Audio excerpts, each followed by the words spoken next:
Welcome to me, where suspenseful, thrilling, and mysterious stories will draw you into a world where the lines between reality and fantasy seem to blur.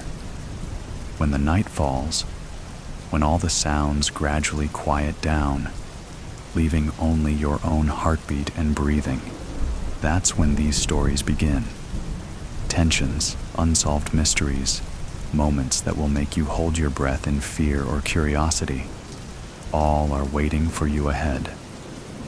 Find a comfortable seat, dim the lights, and let this sound guide you on a journey that is not for the faint of heart. I want each of you to leave a comment sharing where you are in the world.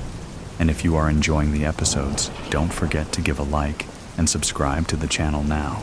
Relax. Are you ready? If so, join me in the first story right now. Lessons from My Shadow Dreams. It was storming. The sky a slab of slate with swollen thunderclouds crowding its expanse, each nudging for room. A wicked, unrelenting wind whipped chestnut hair into my eyes and mouth. Pulling it out of my face, I looked at the desolation surrounding me. Empty air met me in every direction. I don't know where I am, I realize, as the panic starts to set in, and my breathing turns shallow and rapid. On my hands and knees, kneeling on what appears to be sand made from stardust, I take a calming breath and rise until I'm standing. What is this place? Where am I? The last thing I remember is going to bed, my lids shutting to the lavender of my walls as I slowly drifted off to sleep. Not knowing what else to do, I started walking, and that's when the voices began and the shadows formed. At first, it was small. It was subtle. A whisper here, a mutter there, voices that got louder as I trudged on. I struggled against the wind, hugging my arms to myself, each hand gripping an elbow until my knuckles turned white as chalk. As I walked, the black, star-lit sand at my feet began to rise with the wind, forming shadowy figures that strode alongside me, the overlapping voices tumbling from their open mouths. I watched in morbid fascination, my feet slowing as their dark forms became recognizable, their faces slowly morphing into a colorless version of the faces I know. On my right was my mother, a horrendous, nightmare version of my mother, her blue eyes dark as coal, and her face twisted with malice. What are you doing? Really, Midge? Are you fucking stupid? What's wrong with you? Came from the cavern that was her mouth. My eyes went wide, fear and pain forming as tears that threatened to spill. You're not good enough. Why would I want to touch you? You're not what I want. Came from my left, and my head whipped to see an equally nightmarish version of my ex. At this point, my feet had slowed until I was almost at a complete stop.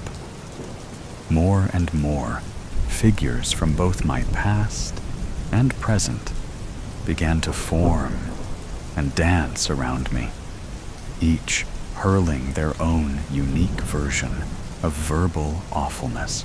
With each invisible blow, I shrunk until I was crouched on the shifting sand, hands splayed over my face to to cover sight and sound. I squeezed my eyes, silently begging for it to end, for the voices and noise and all the venom of the world to stop. "Midge, breakfast?" I gasped, jolting awake to my mom's voice calling from the kitchen. As reality settled in, a sick dread pooled in my gut at the vague nightmare I'd left behind. "It was a bad dream, Midge. Just a bad dream," I mumbled to myself as I rubbed the sleep from my eyes. I tramped downstairs, the thick soles of my boots making loud thuds on each carpet-covered step. I slid into a distressed wooden chair at our equally distressed dining table that doubled as our breakfast nook. As I shoved eggs in my mouth, scrambled just how my mom knows I like it, I thought about our history exam today with rising anxiety. I was not the best at memorizing details, like dates or times, and last night Amy had another drama round with her douche of a boyfriend.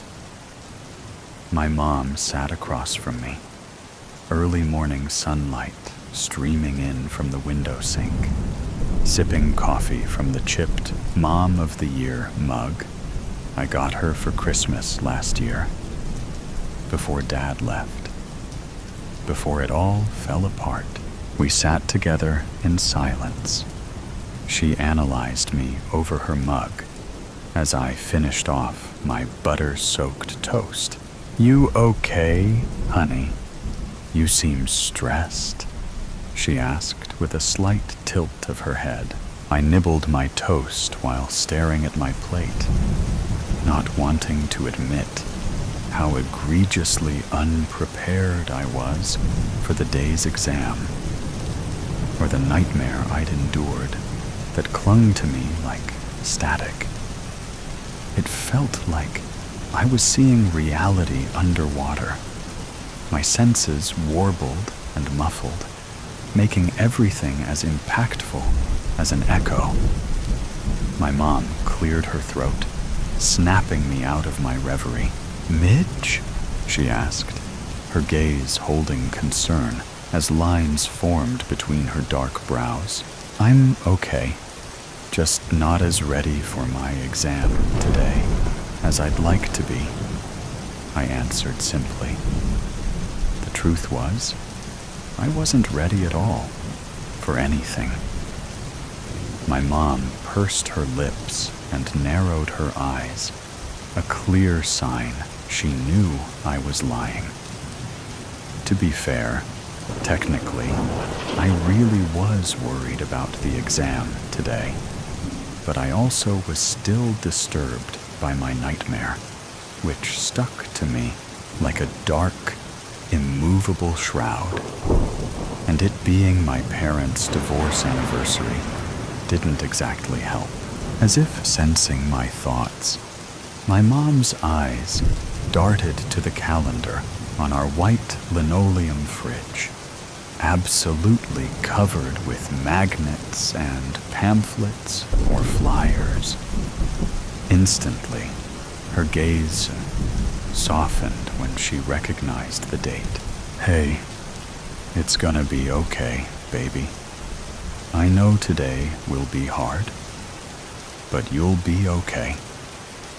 Plus, your father is still coming for a family dinner this Friday," she said with a quirk of her mouth, as if that should excite me, as if that fixed everything. I simply nodded as I tried to swallow my last bite of toast, which had turned to sandpaper in my throat. "Gotta go, Mom. Thanks for breakfast." Before she could answer, I quickly grabbed my backpack and was out the door. I sat in history, staring blankly at the open-ended questions in front of me. Mr. Sikowitz sat at his desk in the front of the class. Hunched over papers he was likely grading for a different set of students. His red pen lightly roving and marking with steadfast eyes. I looked back down at the unanswered prompts in front of me and felt my heart start to quicken. Gods, I'm screwed. Dad would be so disappointed, I thought with increasing fear. My breathing became slightly uneven, and with the panic, my nightmare from the night before reached towards the front of my mind. This was the last thing I needed. But it seemed the more I tried to repress the images and the memory, the harder they fought back. Shadows began to gather at the edge of my vision. That same smoky, starlit sand from the dream clustering along my peripheral. I blinked hard 2 or 3 times while keeping my head down, trying to force this contorted melding out of existence through sheer denial. But to no avail. The darkness stayed. Slowly, and with threatening dread, the dregs of my nightmare creeped towards my desk until it surrounded me on every side. I briefly darted my eyes around the room, desperate to find some reaction, any recognition from my classmates of the nightmare unfolding. But I was left wanting. The line between dream and reality was paper thin, blurring further as the familiar wraith-like figures began to swirl upwards and form, then shattered entirely as my nightmare came to life. My mother was again on my right, with a mouth black as pitch and her blue eyes drained of color once more. What makes you think you can do this, Midge? Answer me, Midge. What's wrong with you? Are you fucking stupid? She hissed as her ghastly form drifted towards my ear, her teeth gnashing with each syllable. It wasn't exactly the same as the nightmare, but it was damn similar. Now my father, in his trademark suit and tie, took shape in front of me, causing me to flick my gaze upwards. Looking was a mistake. His usually coiffed hair laid limply on his head. His eyes were endless black holes, and he stood with his arms crossed, intimidating and unmovable despite his form. His slightly transparent clothes were rumpled and worn, which wasn't like him at all. And he looked at me with a face of disgust and hatred as I'd never known.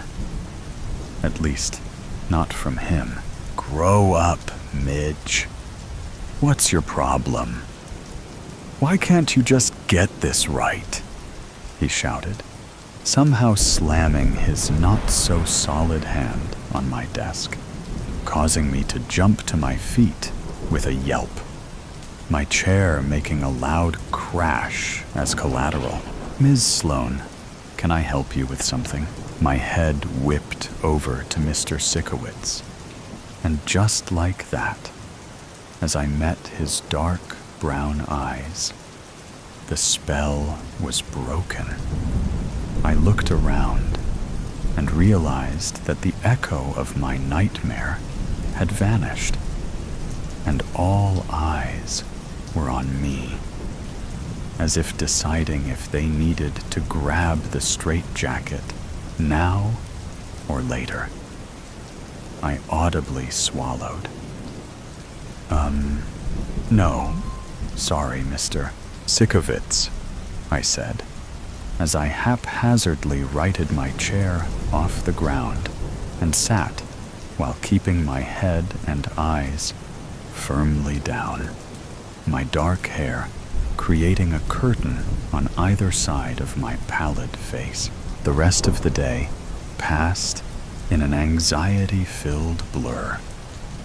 At every turn and every corner, I looked for the shadows, waited for the starlit sand to reappear, and inch along the edge of my vision, anticipating the god-awful convergence of my nightmare and reality.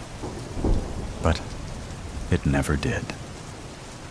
I stared out the bus window on the way home, watching the rain spatter the glass in large, heavy drops. "Hi, honey," my mom hollered from the kitchen when she heard me walk through the door, her voice warm and rich over the cold I felt in my bones, like a homespun blanket. Our house was a pretty open floor plan, with the kitchen slightly sectioned off, but having two large archways on either end of its L-shaped design.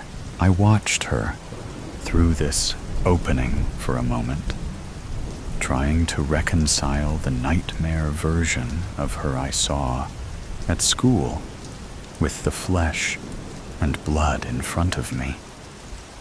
She was currently unloading the dishwasher, and when her hello was met with silence, she turned to look at me, her arm pausing briefly as she made to put away a plate.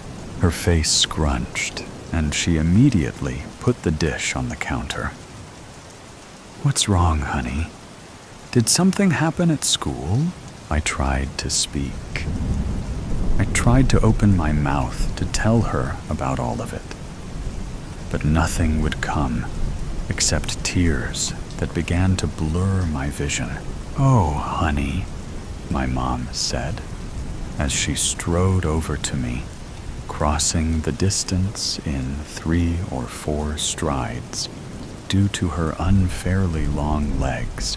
I let her hug me, soaked up the feeling of being wrapped in her arms, and for a solid couple of minutes, we stood in the entryway like that.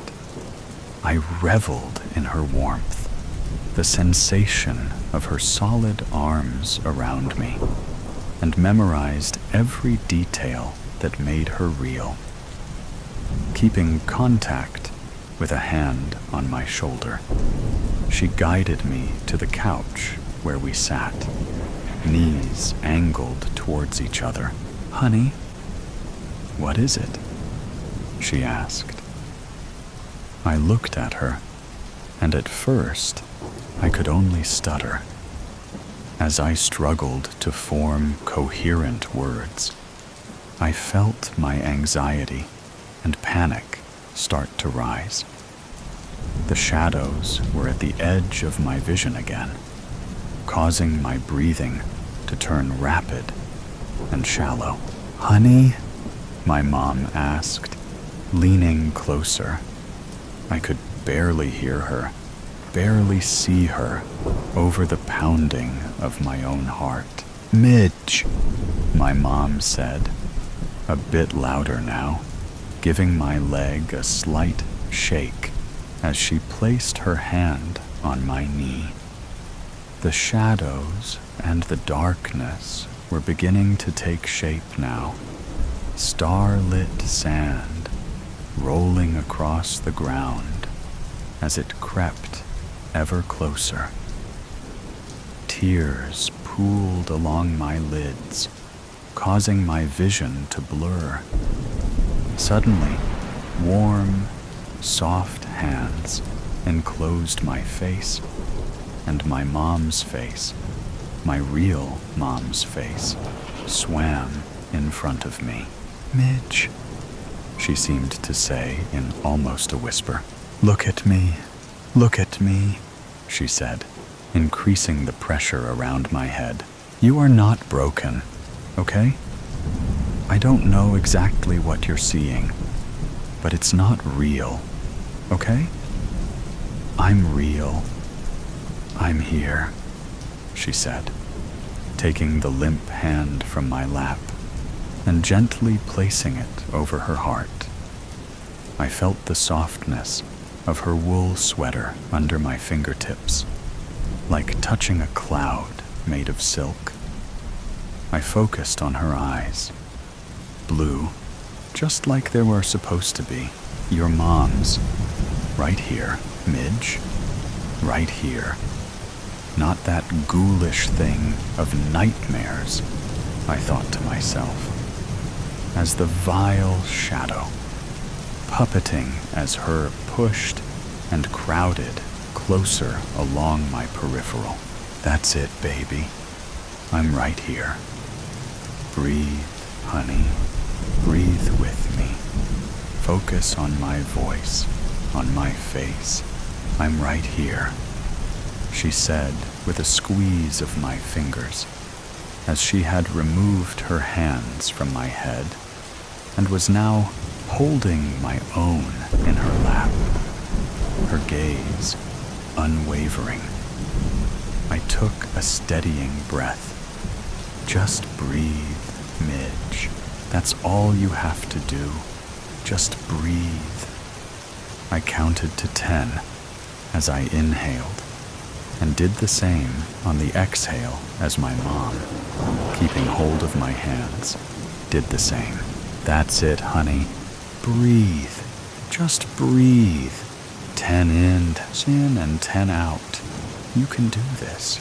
I nodded, and as I expanded my lungs in and out, feeling my pulse start to slow, blessedly, the shadows began to ebb, receding from the edge of my vision. The grotesque, half-formed versions of my loved ones melting and fading away, bit by bit. By about the 5th or 6th of these exercises, the nightmare was all but gone, the shadows having slunk back to whatever hellish mindscape they belonged to.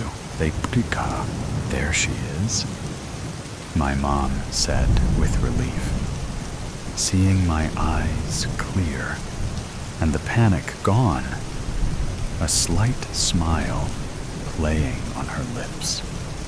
I crumpled, burying my head into her chest with small sobs.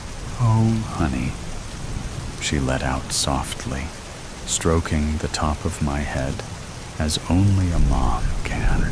"Has this happened before?" she asked gently.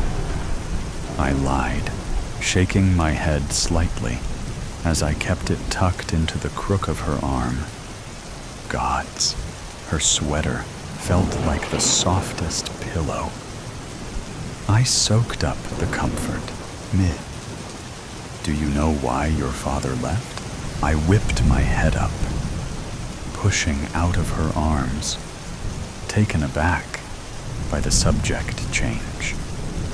Realizing I wasn't going to answer her, she continued, but her face took on a faraway look, as if trying to see through the smog of time to the not-so-distant past. Our family, both the men and the women, have always struggled to master themselves. We have the curse of extreme feeling, of intangible emotions strong enough to drown countries. And for some of us, that leaks into our dreams. And then, sometimes, those dreams, usually the darkest of nightmares, leak into our reality. She shifted her focus back to me and asked with a tilt of her head, "Do you understand what I'm saying, Midge?" "No, not really," I mumbled, swallowing and tucking a loose strand of hair behind my ear. My mom leaned forward, using her thumbs to wipe away my residual tears, and took my hands in hers. "Honey, what were you feeling? What did you see?" she asked, her blue eyes piercing. I don't know," I said, avoiding her gaze. "I was sitting in class, trying to take my test, and, well, I wasn't sure of some answers. And then I was thinking about Dad, and I panicked. Then the nightmare started. But no one else could see it, just me." At this, I raised my head to look at her with wide eyes, searching for answers or preparing for a straitjacket, whichever came first. My mom pursed her lips, seeming to debate how much she should or shouldn't say. I saw the moment she decided to bear all, clear as day. "Honey, you were experiencing a moment of extreme emotion, of anxiety and fear, maybe panic. And sometimes those things can make us forget who we are, or even where we are. For the few in our family who have a very special heart, our emotions can cause our worst fears or worst anxieties to come to life. It usually takes an extreme or traumatic event. And given today's date," she trailed off, her eyes going distant again. After a moment, with a shake of her head, she returned her attention to me. She made to speak, but I stopped her before she could get a word out. "What happened with Dad?" I asked. My mom silently opened and closed her mouth, clearly struggling with what to say or how to say it. "When it happened to me while I was with your father, he thought I had gone half mad. Mine was a nightmare too, a wretched one that had me crouched in the corner like a rabid animal. Once we learned of our family history and what some of us have to deal with, he decided he didn't want to stay with someone who couldn't trust her own emotions, her own feelings, whose reality and dreams tended to mix and meld until they were one and the same." My mom's voice got progressively softer as she spoke, until it was barely above a mere whisper. "I'm so sorry, Mom," I said, taking hold of her hands and squeezing her palms. "That's all right, sweetie," she responded with a grimace, tucking another strand of chocolate brown hair behind my ear. "You know why?" Her eyes twinkled mischievously. My brow scrunched as I tried to find anything good in what had so far transpired, or what I'd been told. "Because," my mom said, clearly seeing I was coming up empty, "it's not just the bad dreams our hearts can bring to life." She smiled, placing a hand upon my cheek, rubbing small circles against my skin with her thumb. "It's the good ones, too. Black and white, the boardroom. 32 students awake in a dark room. The lights flash on. 32 fearful high school students scan their surroundings. They're in a square room. The walls are lovely nature murals. The floor is a large, square black and white checkerboard. And they're in costumes. 16 are black and 16 white. Esther starts the confused students' conversation. "Oh, my lord, where are we?" Barney, the school's head nerd, is dressed in black leather and a crown. "How did I got here?" Johnny, the high school star quarterback, is dressed in white leather and a king's crown. "We, nerd. How did we all get here?" Susie, head cheerleader, adorned in a dazzling black sequined dress and crown, clings to Johnny. "We were all at Dr. Gilbert's party." Jerry, "Right. I remember we all toasted the good doctor's birthday." Jill, "Yes, I can't recall much after that." Billy Joe, "The punch. I bet the punch was spiked." Sally, "How did I get dressed in this?" Mark and Ken are examining the walls, looking for an exit, only to find 2 bathroom door. Mayview Police Debtop. The FBI Child Abduction Unit arrives at the Mayview City Police Department. Captain Montaigne, "I appreciate your rapid response."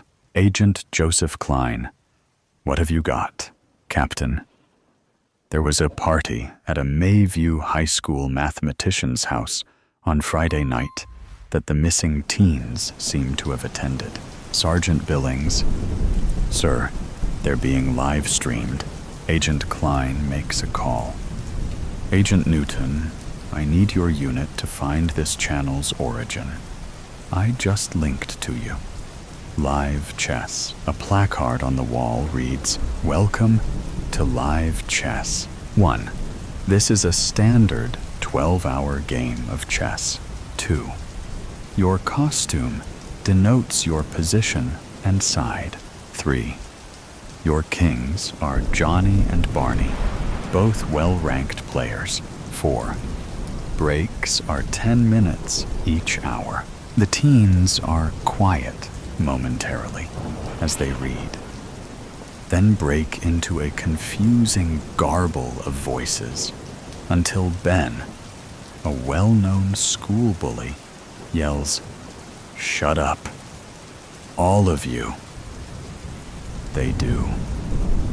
He continues, "Who the hell you think you are?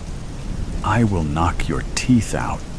A loud crack sounds out. Ben collapses and slides down a wall onto the floor. Blood oozes from his mouth. Screams fill the room. A door opens, and in walks another student, Henry. A masked man drags Ben back inside the door, then closes it. "Henry, what the hell is going on?" Overhead, a voice breaks in. "I'm the director and judge. I don't tolerate dissidents. Now that's settled. Let's begin, shall we? Take your positions." White on the wall's time clock side. The frightened, crying teens start moving into position. Sally crying and shaking. "I don't know where to go." King Barney, over there in the second row with Susie, Jill, Mary, Gary, Ken, and Mike. "You're all pawns." Voice, "Well done. The clock will tick down from 12 hours for each team. It starts and stops with each move. The winning team lives, or shall I say, those left standing will live." Kimmy, the white king-side light-squared bishop, LSB, cries out. What does he mean? Voice. The game is one of death, not of capturing players, resulting in another wave of mass hysteria. White King Johnny. What the hell? Voice. Let the game begin. King Johnny, make your move. A dual digital timer on the wall starts counting down. W. Chart 11.59. B.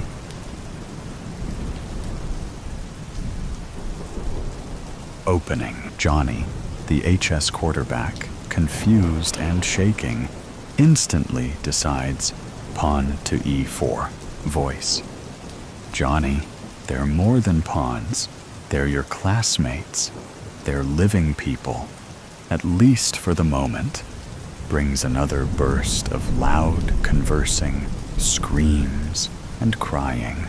Mary runs, screaming, I can't do this. A loud crack echoes throughout the room. Mary halts, drops to the ground, and cringes down into a fetal position. Voice. Mary, that was a warning. Get back, now. She doesn't move. I said, now, Mary. Another crack erupts, and the wall splinters beside her head. Mary screams, then runs back to her square. Johnny, G, Gary, move to the E4 square. Gary, W, where's that? Johnny, 2 squares in front of you. The white one. Gary steps up to the center of the board. Barney, C5. Elizabeth, move up 2 squares. She quickly responds. That's right, the dark square. Voice. Very good. See how easy it is to play and obey. Johnny, you're up. Johnny, knight to F3. Henry, do you play? Henry, yes. Susie, Sally, excuse me, please. And he moves up 2 and over 1 square, as knights do. Barney, knight to C6. Sarah, move behind Elizabeth on the white square. Johnny, Billy, you're our light squared bishop. Step in front of me to E2. BE2. Strategy. Barney, may I ask a question? Voice. Of course. Your clock is ticking. Barney. If we capture a piece, what happens to the player? Voice. Again. It's not a capture game. It is a game of life and death. Barney. The person dies? Voice. I think you know the answer. Black King Barney. Barney. What happens if there is a checkmate without any captures? Voice. The winning team walks away. The losing team, well, they don't. Barney. Can we huddle? Voice. 2 heads are better than 1. Barney. Everyone who plays chess, raise your hand. The black team's bishops, Tamer and Samuel. The knights, Michael and Sarah, and 1 rook, Matthew, raise their hands along with 3 pawns, Eve, Miriam, and Luke. Barney. Okay, let's huddle and discuss our next move. No one moves. Voice. You can converse during your move. The bishops and knights slowly and hesitantly walk over to Barney. Barney. How you doing? Tamar, tears flowing. Scared shitless, of course. The others nod in agreement. Barney. I didn't want to talk about the move. I know the best move with Johnny's Sicilian defense. I want to discuss strategy. If we capture a person, Samuel, they will be shot. Sarah, who is this psychopath? Luke, his voice is masked and he knows us. Michael, a teacher? Barney, I think so, but our absence must have the FBI involved. So, if we can draw out the game with no captures, Tamar, kill this sick. We'll murder them. Barney, right, so let's make moves to prolong the game. Sarah, sounds like a good plan. The others nod in agreement. Barney, okay, good. Michael, let's play D6. It's a good counter to the Sicilian, and no chance for a kill. Barney, my thought as well. The teens shake in agreement.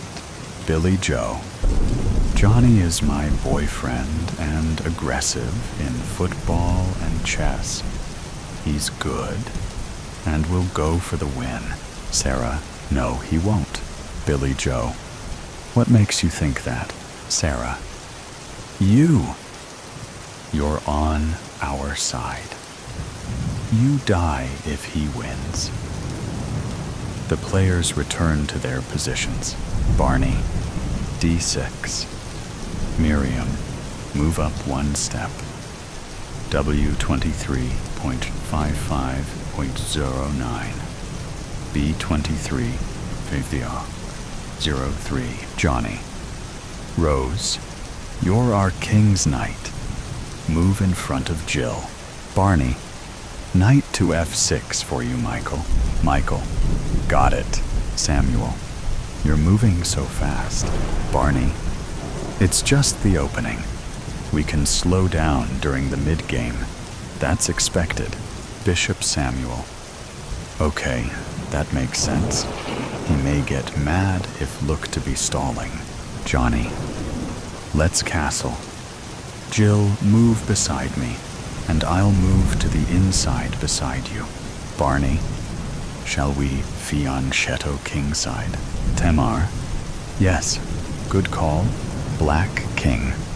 Barney, okay, Daniel, step up one square to G6. Next, light squared Bishop Billy will move behind you to G7. And then we will castle. Johnny, Mary, step up one to back up Gary. D3. Blacks, Bishop Daniel slides over to G7. White King Johnny. We're still opening. Our stance in martial arts terms. Bishop Kimmy, slide in front of Bishop Billy. Black King Barney and Rook Matthew switch sides to castle. FBI, Captain Montaigne. It has been 24 hours since 34 high school students were abducted.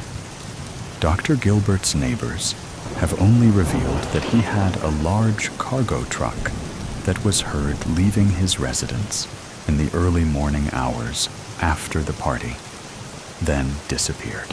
Agent Klein, Dr. Gilbert is a millionaire who does not need to work.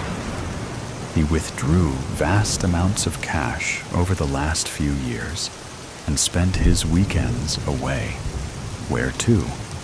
We are seeking to ascertain, along with tracing the video feed. We see the students are all alive, except one. Live chess has gone viral.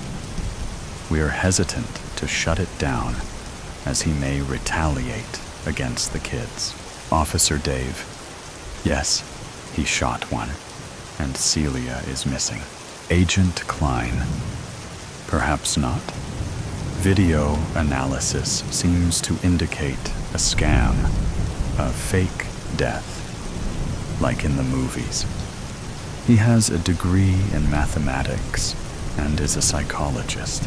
Officer Gentry, a sick one. He is tormenting them. Agent Klein. Chess has 32 pieces, 16 per side. If you promote a pawn to the other side, you get a piece of your choice. Celia may be in waiting as the extra queen if one side promotes a pawn. Agent. Obviously, our best is to track his video feed. He is bouncing off dark web torrent sites worldwide. He is good. Our cybercrime unit is on it. We will keep you updated, Captain Montaigne. We will continue our local search for sites able to house a 50 by 50 foot room and use infrared heat sensing, although they may be underground. What's new with the West search progress, Kelly? Mid-game, Johnny. Okay, now we're in the mid-game, and we're at an advantage to strike in the middle. But I don't want anyone else to die. So let's just make a non-confrontational move. Queen Esther. Barney and I are dating. He is brilliant, uses his mind, and despises violence. We should just hop around. I can step over one and back up Bishop Kimmy, Rose. That looks aggressive, forcing a dark bishop trade, but we don't have to go through with it, Johnny. Perfect. Queen Esther, step over to QC1, Barney. Let's huddle. Okay, my friends. It looks as they want to force a bishop trade and end up with their Q in front of me. Billy Joe. Don't take any chances with Johnny. He will save himself first. He will pick his team and friends over me. Barney. Okay, we can avoid a trade. Matthew. How? Barney. Rook Matthew. Step to the side. 1 for rook to e8. King Johnny. Good move by them. They don't want a trade or fight. The clock reads W23 Uzo Bier Suinti. Voice. Break time. A wall opens, revealing a large table with a feast of food and drinks. The bathroom doors pop open. One is labeled guys and the other gals. Break time. The young women gather. Johnny runs to Billy Joe, and they hug, as do other couples.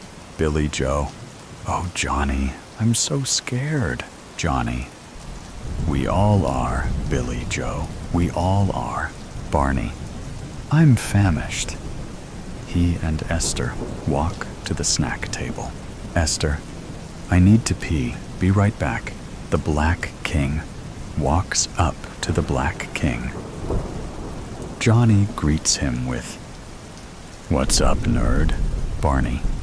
We need to work together and figure this out. Johnny. Sorry. Yeah, you're right. What do you have in mind? He takes the last bite of a hot dog. Barney. If we make a capture, the person dies. Johnny. Right. So, we need to move around, keep the game going. Barney. That's logical, but I'm sure he thought of that. Johnny. All we can do is try. Barney. Perhaps the cops will find us. Johnny. The FBI is hunting for us. Barney. Right. So let us keep the game going till time runs out. Johnny. Okay. We need not to let any side run out their clock. Esther. How do we do that? Billy Joe. Make our moves on 10-minute intervals. Johnny. Perfect. Barney. That's 6 moves per hour times 24 hours, which comes out to 120 moves each. Esther. Let's make them 15 minutes. Barney. I agree. That way, we maximize the game length. Esther, watch the clock and pray the FBI finds us. Upstairs, Dr. Gilbert smiles. Breaks over. Back to your positions. King Johnny, your move. Johnny. Hey, Barney. Barney. Yeah, Johnny. I'm really sorry. And I know I can speak for my football team.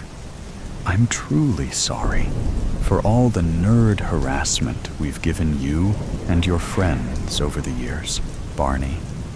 Ah, heck. Water under the bridge, Johnny. Let's just get through this and let bygones be bygones.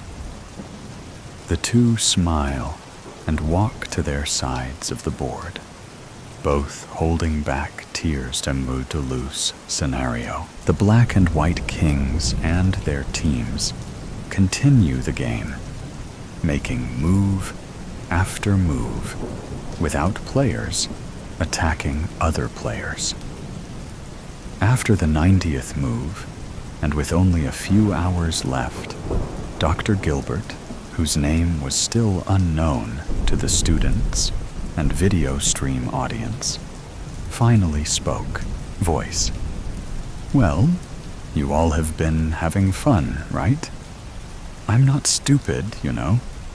I have been building and planning this game for years. Do you all realize that if this game ends in a draw or stalemate, in other words, when the clock runs out and no kills have been made, do you realize both teams lose? Do you understand what happens to the losers? Barney. No one goes home? Voice. Correct. Johnny. What happens if one person is sacrificed? Voice. The team losing the piece loses. If there's a recapture, piece value decides. Break time. It's pizza. W01 to 4506.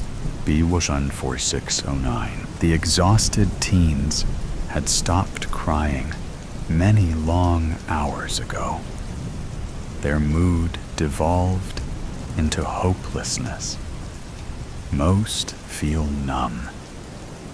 Their conversation was replaced with inward personal reflection. Life before this horrid weekend. Football game fun and laughs. Moments with their friends, their loves, and their families. Upon this new revelation, a lose-lose scenario where at least half will die. The crying and severe depression returned as their end was near. The physically, mentally, and emotionally exhausted teens collapse on the checkered floor and devour 16 large pizzas. Billy Joe. So much for our stalemate plan. We're screwed. Now what are we going to do? Barney. Someone needs to be sacrificed for the rest of us? Esther. No, it's not that simple. Henry. She's right. One sacrifice means the losing team. All of them don't make it home. Billy Joe. Lordy, what are we going to do? Johnny. Flip a coin. The loser takes a hit. It doesn't matter who dies first, as all 16 will be sacrificed. Barney flips.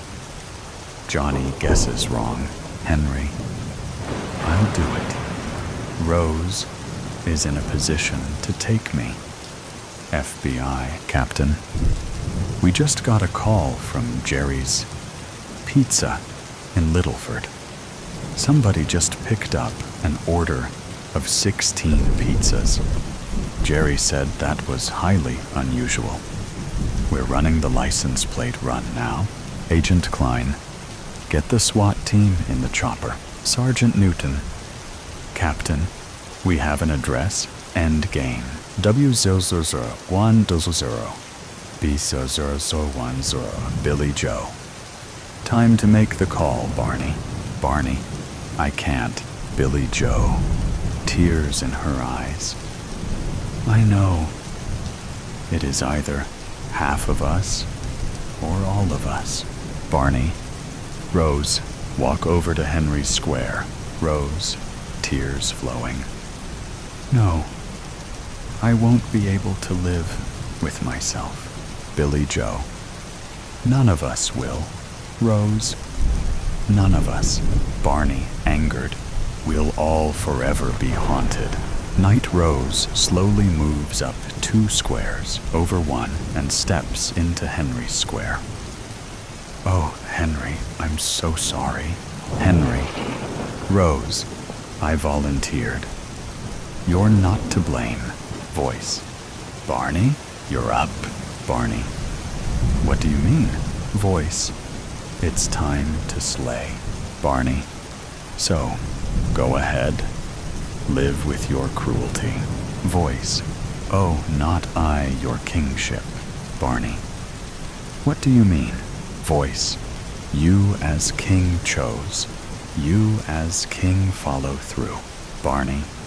I will not murder. Voice. You may have Rose perform the deed. Barney. I will not. Voice. Do you choose a draw? Barney. Help everyone. What do I do? Voice. Tick, tick, tick. Barney. Let's vote. A team vote. Voice. Ah, a king chooses democracy. How noble. Barney. Those in favor of a draw walk to the other team. Those who want me to murder Henry and everyone on their side dies remain here. The room, filled with stunned, angered, and crying teens, suddenly turns into a loud, confusing uproar. Miriam breaks the hysteria, yelling out, "Quiet, everyone, please." The room quiets. Miriam, well known for her environmental protests, continues, "I say all of us. Personally, I could not live with myself, knowing I chose to be part of a murder. To murder any of you. I suggest we all join hands and refuse to put up with this madman's sick game any longer." Gary. "No way. We don't all have to die, only half." Sally takes Gary in her arms and hugs him. He struggles and then collapses, crying. Quiet mumbling now fills the room. Matthew takes Miriam's hand into his, followed by Rose, until finally 32 teens sit in the middle of a sizable black and white game board. Some have been friends since early childhood, some lovers, some enemies, for various reasons that seem silly now. 32 colored teens, white, yellow, red, black, and brown, sit quietly, looking around at their peers' multi-ethnic faces. They are emotionally spent, feeling their common humanity, and finding comfort in each other. Dr. Gilbert sits upstairs, smiling. Millions worldwide are fixed on their screens, devices streaming Live Chess, awaiting the endgame finale. Breaking news: 34 students who recently went missing were found this morning after millions worldwide watched in horror. Live Chess, a divisive game attempting to pit Mayview High School students against each other. The teens, previously at odds with each other, joined forces to devise various strategies. They refused the cruel psychopath's rules. Dr. Gilbert conducted what he termed a psychological experiment, and a success beyond his pre-game hypothesis of teen behavior. He remains at large. All the students were found alive. 1 year later, 32 students awake in a dark room, foreboding. It was all too much, really. The woman and the boy dragged their tired legs through the deep snow. Ahead of them, far off in the distance, lay the undulating, snow-covered hills where the log cabin they were heading for had been built many years previously. The two could picture in their minds a blazing fire and hot chocolate with little marshmallows floating on the surface, and it was this that kept them going. The boy, a young teenager, often had to support the woman and help her across fallen trees that hampered their progress. The woman was exhausted, and every few minutes she stopped, leaning heavily over her knees, trying desperately to catch her breath. The boy stopped with her every time, but his eyes kept traveling anxiously across the vast expanse of land they had to cross to reach their goal. Being younger and fitter, he didn't need as many breaks as the woman did, but he never complained. It was more important for him to bring the woman back alive than to force her to walk faster. They set off again, the woman hanging on to the boy's arm. The surface underneath them suddenly turned slippery. They had reached the frozen lake finally. There was still a long way to go, but at least there were no hills or fallen trees to navigate. The woman stopped again. Her breathing was labored, and she had trouble drawing a deep enough breath to regain some strength. She was crying from the exhaustion. The boy knelt down and held her. His face was worried and concerned. His hands shook somewhat as he gently patted the woman's back. A man walked past in a sideways manner, like a crab. He waved at the pair and smiled. The woman stretched out a hand towards the man, imploringly, and the boy gave him a surly look. But the man just smiled again and continued through the deep snow. He wore only one snowshoe, which explained his strange gait, but it didn't seem to hamper his progress. He flattened the snow with his snowshoe-clad foot and hardly sunk through the snow at all with the other foot. The woman looked at the flattened snow and then looked up at the boy. He smiled at her. At least there would now be an easier path for them to use. The woman straightened up and, sensing renewed vigor, pulled the boy to his feet. They hugged, took each other's hand, and started walking again. Ahead of them, the man continued his crab walk, humming a monotonous tune that sounded more like a low rumble than anything else.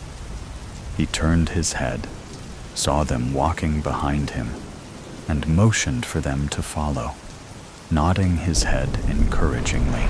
As the man forged ahead in front of them, the distance between them and him grew. The man was walking unnaturally fast, considering the conditions and his unconventional gait, and the boy grew anxious.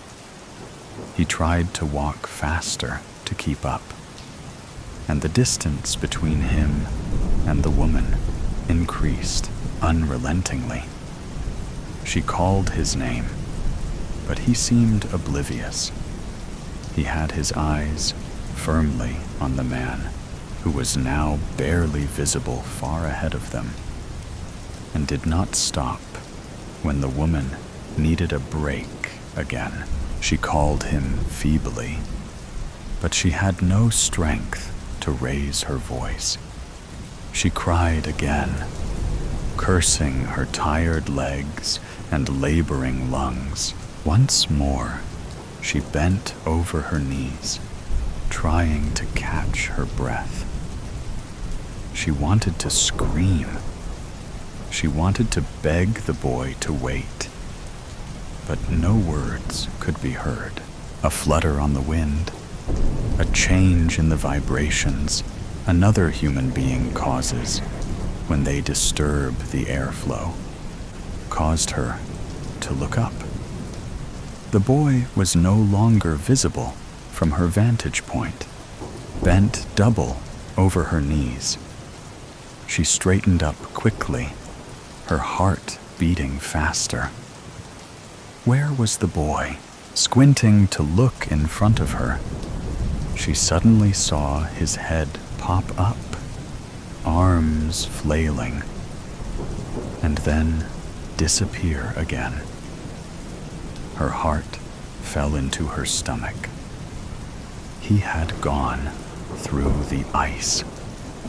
Finding a strength she didn't know she had, the woman ran. The snow was deep and felt like syrup. She screamed in frustration and then called the boy's name. As she got closer, she slowed down, walking fast but carefully towards the boy. He was bobbing up and down again, waving his arms, but he made no sound. The cold water had robbed him of his voice, and his open mouth, so poignant in his horrified face, only mimicked the sound he was trying to make. Suddenly, he disappeared again, and only his hand was sticking up over the snow. The woman, no longer trying to be cautious, threw herself down on the ice and found his hand. Seconds before, it would have disappeared under the water. She felt the boy grabbing the hand, and she pulled, the adrenaline and fear giving her more strength than she had ever had before. The boy's head appeared again. He looked straight at the woman, and there was a panic in his eyes that scared her more than anything else. She noticed that there wasn't much room for his head, and with a jolt of fear, she realized the fissure in the ice was closing up, and fast. The boy's head disappeared under the water again, despite her holding on to his hand, and the hole kept closing.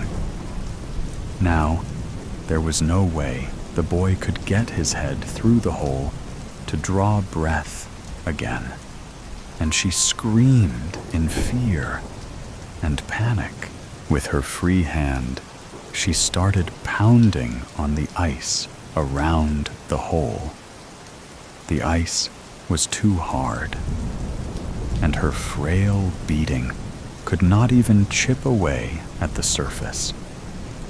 Keeping a firm hold on the hand that still gripped hers convulsively, she tried bashing a hole in the ice with the heel of one boot, but the ice would not even crack. The boy's hand started losing its grip on her hand, and she wailed in desperation, stomping harder on the ice, standing up to add weight to the pounding on the ice. She lost her grip on the boy's hand, and it slipped below the water, the hole finally closing inexorably around it with a sucking sound, far away from the location in her dream. The woman woke up sobbing, sweat moistening her forehead, and shaking from head to toe. A pain in her chest so intense it brought tears to her eyes. The woman tried taking a deep breath. She was moaning, and her heart was beating so rapidly it hurt. Next to her, her husband was snoring loudly, completely oblivious to her plight. This was nothing new. It would more than likely take an earthquake to wake him up at this hour, and she didn't need him anyway.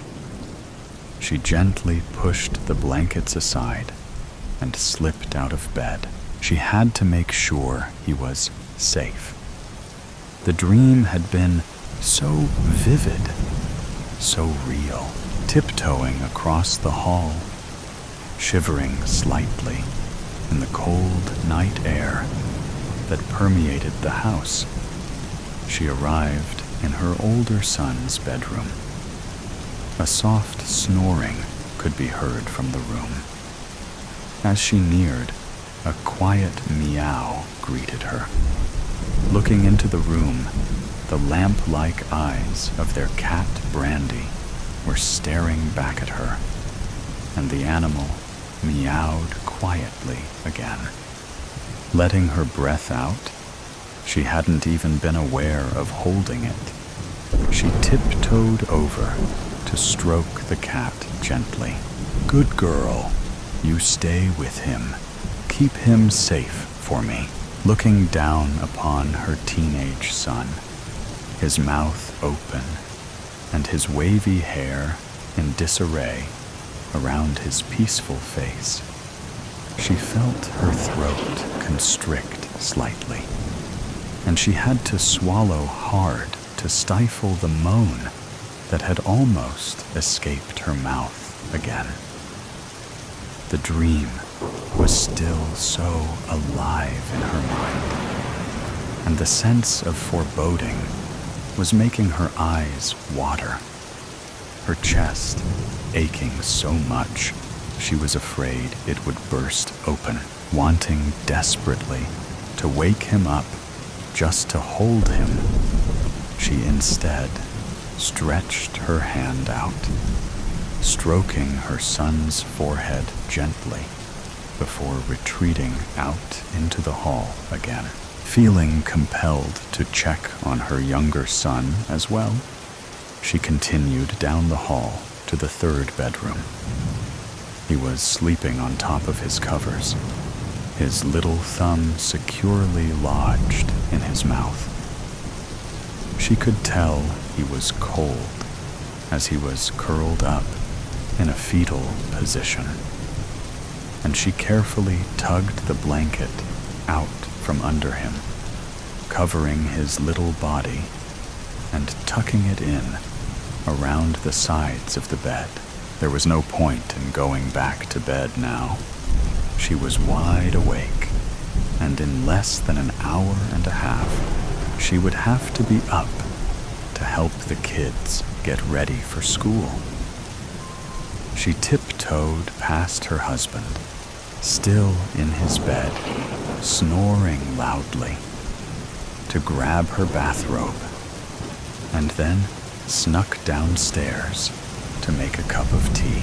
Sunlight was forcing its way into her kitchen when she arrived back downstairs, penetrating dusty corners and pushing through a curtain of tiny dust particles that had been stirred up as she grabbed a tea towel to wipe the cup.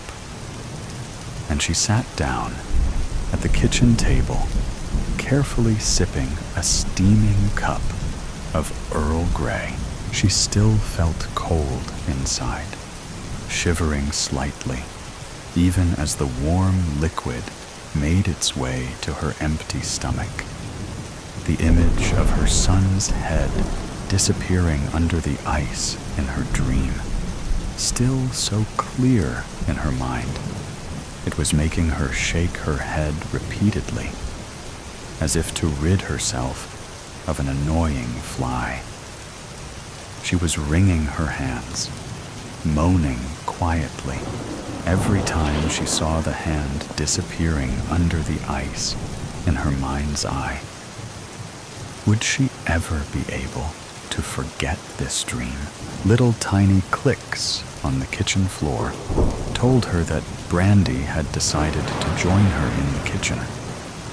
The cat looked up at the woman as she rounded the kitchen island on her way to her food bowl, but seemed entirely intent on wanting to satisfy her hunger for food before satisfying other needs, such as attention from her human owner.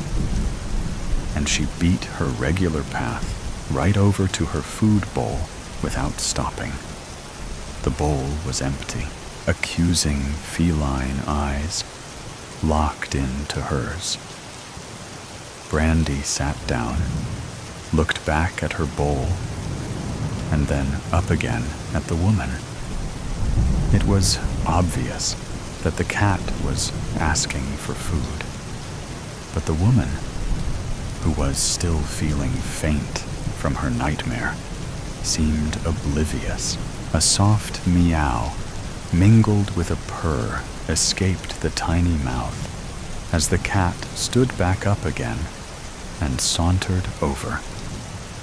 Wrapping herself around the human legs, she began a relentless meowing until the woman finally surrendered and got up off her chair to feed the cat.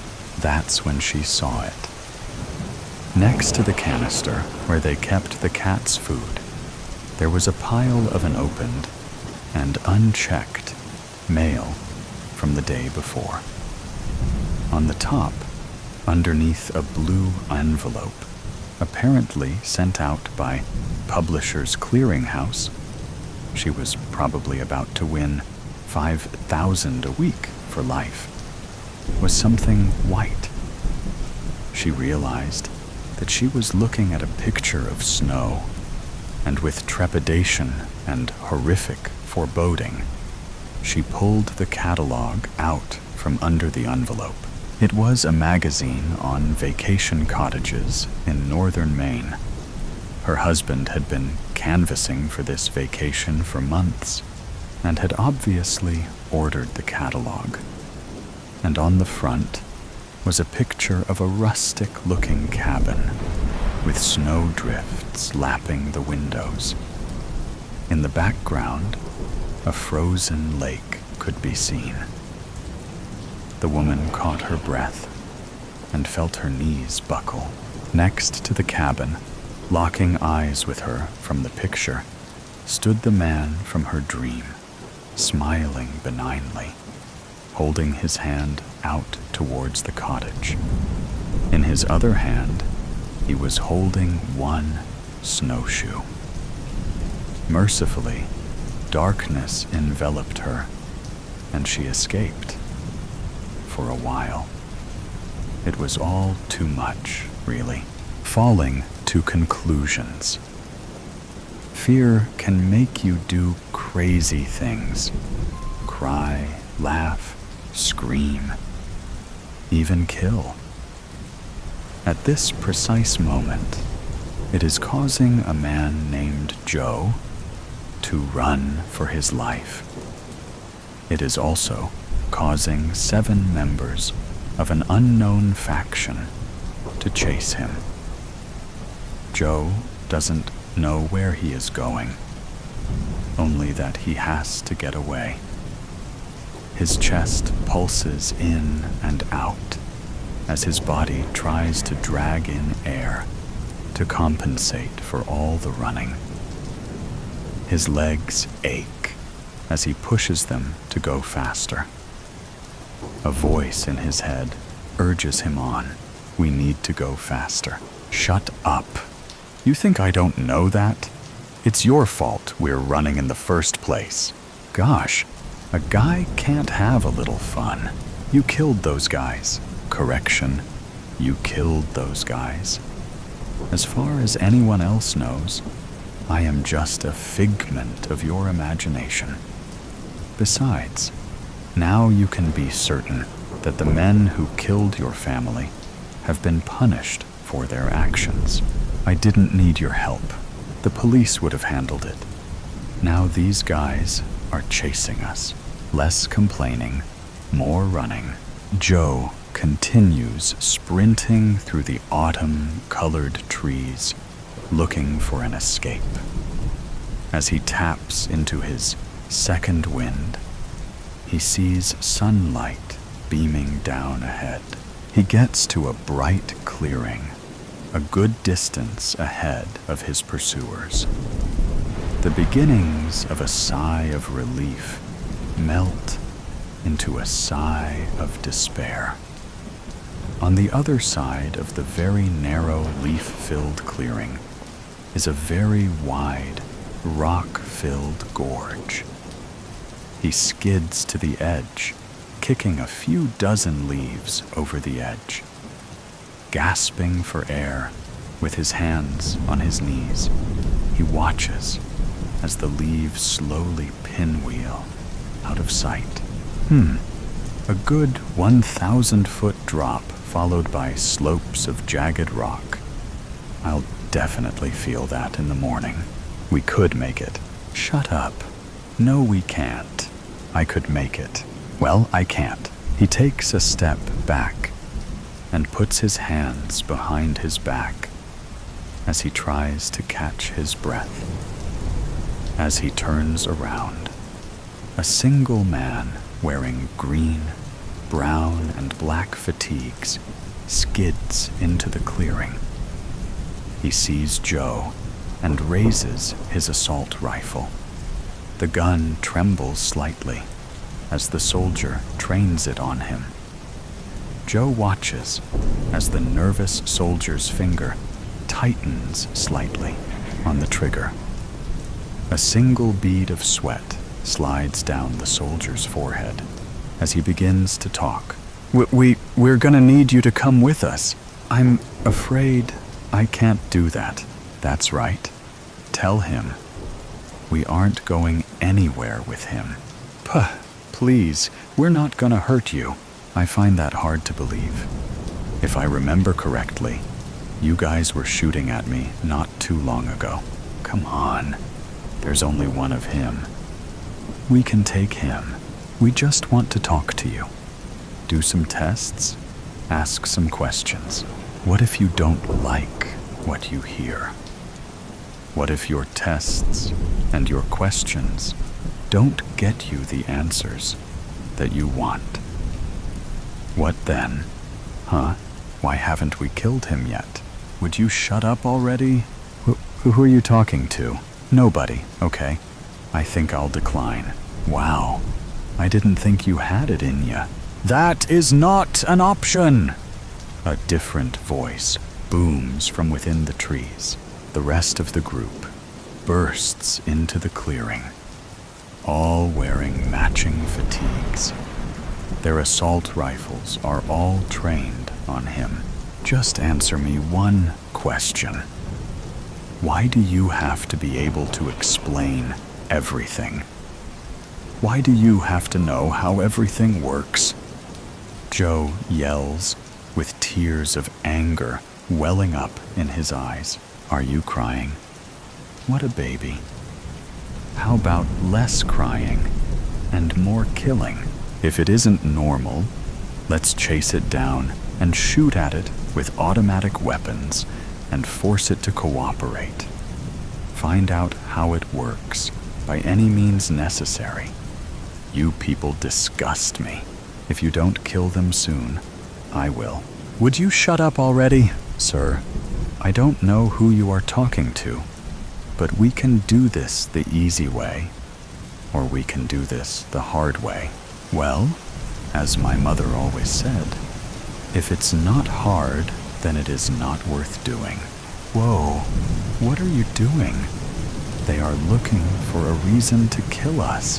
If they kill me, you die too. As Joe says this, he slowly takes his hands from behind his back.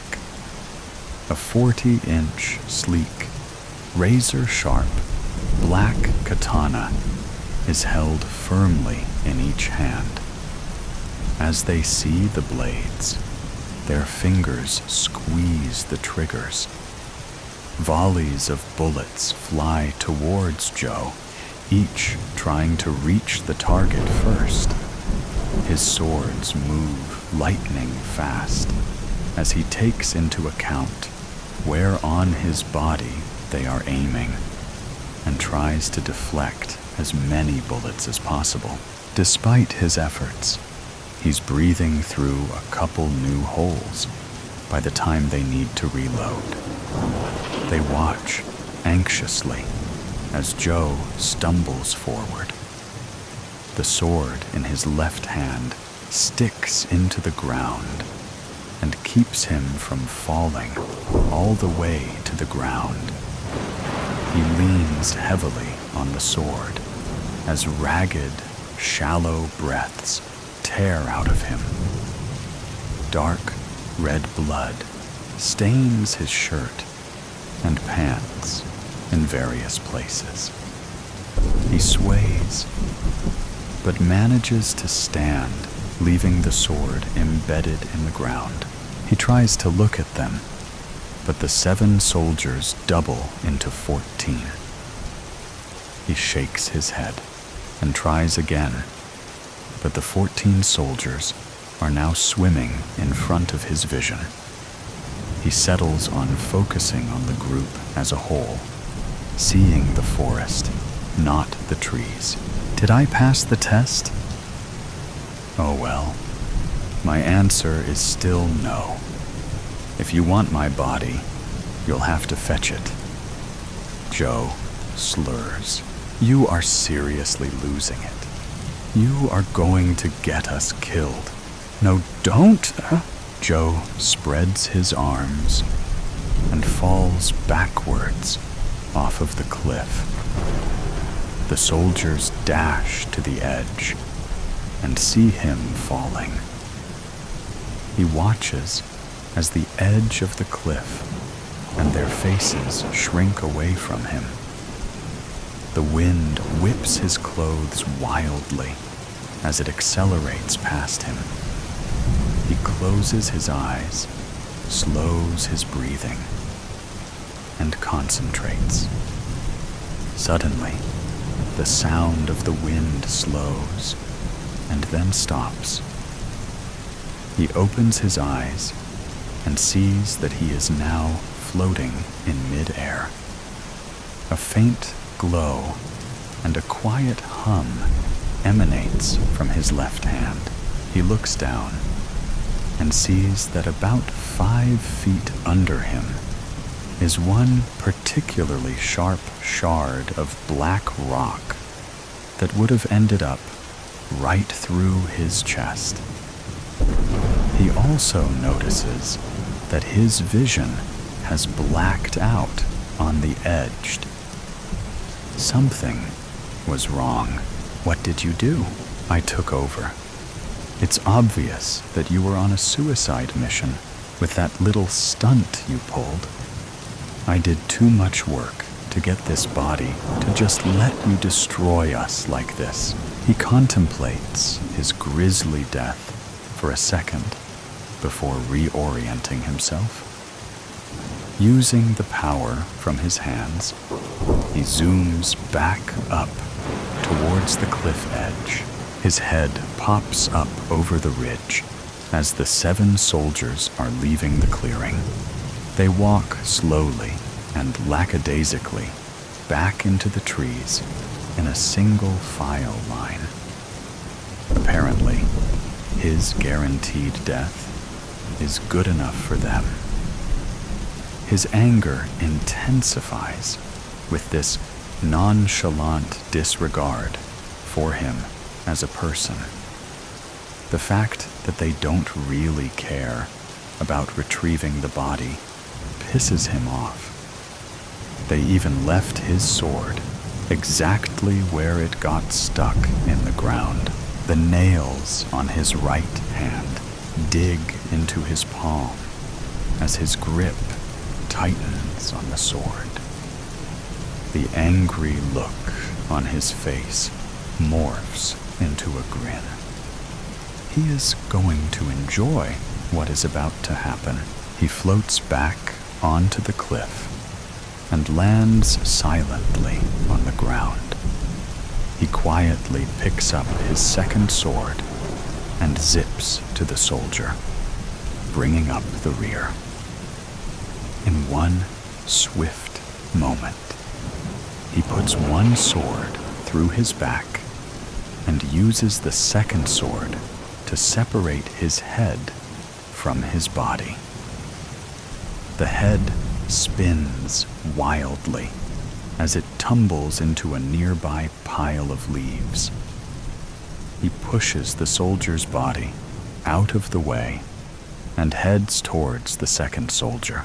The second soldier gets cut down in one stroke, starting from his right shoulder and ending at his left hip. As the top half of the body slides away diagonally from the bottom half, Joe sees that the other soldiers have become aware of his presence. Their eyes widen and their mouths hang open as they realize the man that they thought was dead is still very much alive. Joe uses the moment of hesitation to close in. The third soldier is split vertically in half as Joe brings the sword right up through the middle of him, splitting him in half like a deli sandwich.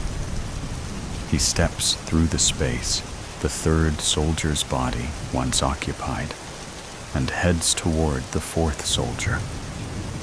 He rams both swords into the soldier's abdomen and sees the soldier's eyes widen with pain. He pulls both swords in opposite directions, shredding the soldier's midsection. He lifts his foot and kicks the soldier, sending his body to the ground with a thump. 4 down, 3 to go. The remaining 3 soldiers spread out and raise their assault rifles. Not this time, Joe snarls at them. Not like this. It was never supposed to be like this. He spins the swords one time in his hands as he steps over the fourth soldier's quickly cooling body. Raising the swords in his hands, he throws them at the 2 outside soldiers. Both soldiers are struck between the eyes before they even get off a shot. The force of the swords knock them both backwards. One of the swords plunges into the ground, propping the 5th soldier's body up at a 15-degree angle. Gravity slowly pulls the body down the blood-soaked blade. The other blade pins the 6th soldier head first to the gnarled trunk of a nearby tree. This time, gravity works quicker and splits his skull as his body slumps to the ground. Joe, now weaponless, bravely strides toward the last soldier. As the final soldier goes to shoot, Joe grabs the end of his gun and quickly shoves it up. The single shot the soldier gets off intertwines with the painful crunch of bones as the gun sight collides with his nose. The shot flies harmlessly into the air above their heads. The final soldier stumbles backwards, struggling to pull air through his bloodied nostrils. The strap attached to the rifle, still in Joe's hand, keeps him from falling. Joe pulls the barrel of the gun down a couple of inches and jams it under the soldier's chin. The soldier is still dazed from his new breathing impairment and doesn't even realize what is happening. The automatic fire perforating his brain quickly takes care of his need to breathe. Joe's grin widens into a smile as he looks at his work. They were right to fear me, Joe thinks to himself. Not like this. He prepares to go retrieve his swords when a mysterious pain stops him in his tracks. His head feels like it is about to split open. He slams his eyes shut, trying to not pass out. When he reopens his eyes, all he can see is a bright orange light. He blinks a couple times and realizes that he is on his back, staring up at the setting sun. He looks down and sees a sharp, blood-stained rock protruding from his stomach, looking like a blood volcano just sprouted out of his chest. His mind struggles to come to terms with what has just happened, but his eviscerated midsection makes it hard.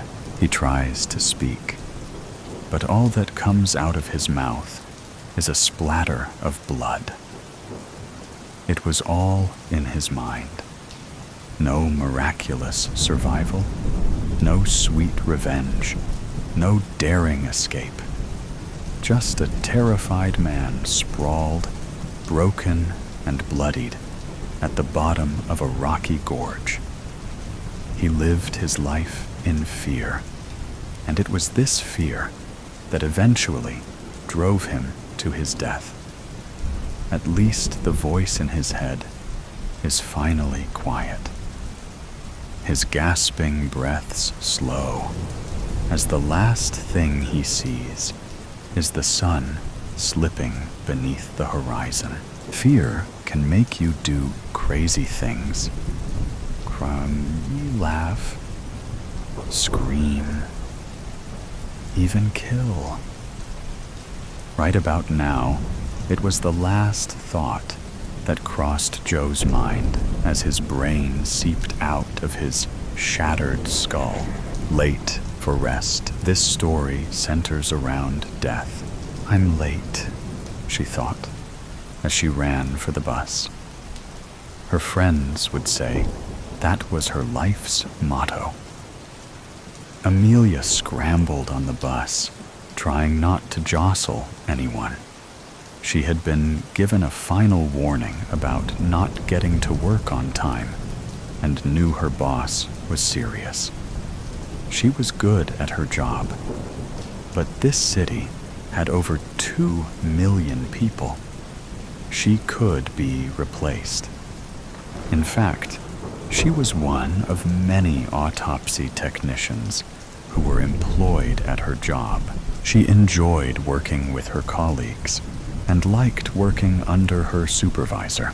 The problem was, on top of being a natural procrastinator, she was in school full-time while working full-time. But this was her last semester. Her goal was to become an ME. She had always been interested in true crime as a kid and spent her free time watching the ID channel. Her first interest was in forensic science because she wanted to investigate crime scenes. But death and dead bodies never bothered her.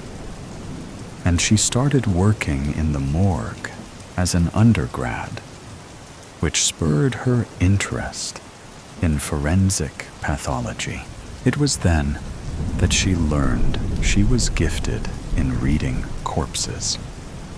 All those years of hearing about petechiae, cyanosis, and lividity became useful. She could read bodies like a book. That, combined with her proclivity for stockpiling information about diseases and murder, made her a veritable glossary of forensic pathology. Amelia was well liked at work because she was knowledgeable and friendly. Plus, she had a great work ethic while at work. It was outside of work that she struggled with procrastination. She just struggled to stay focused.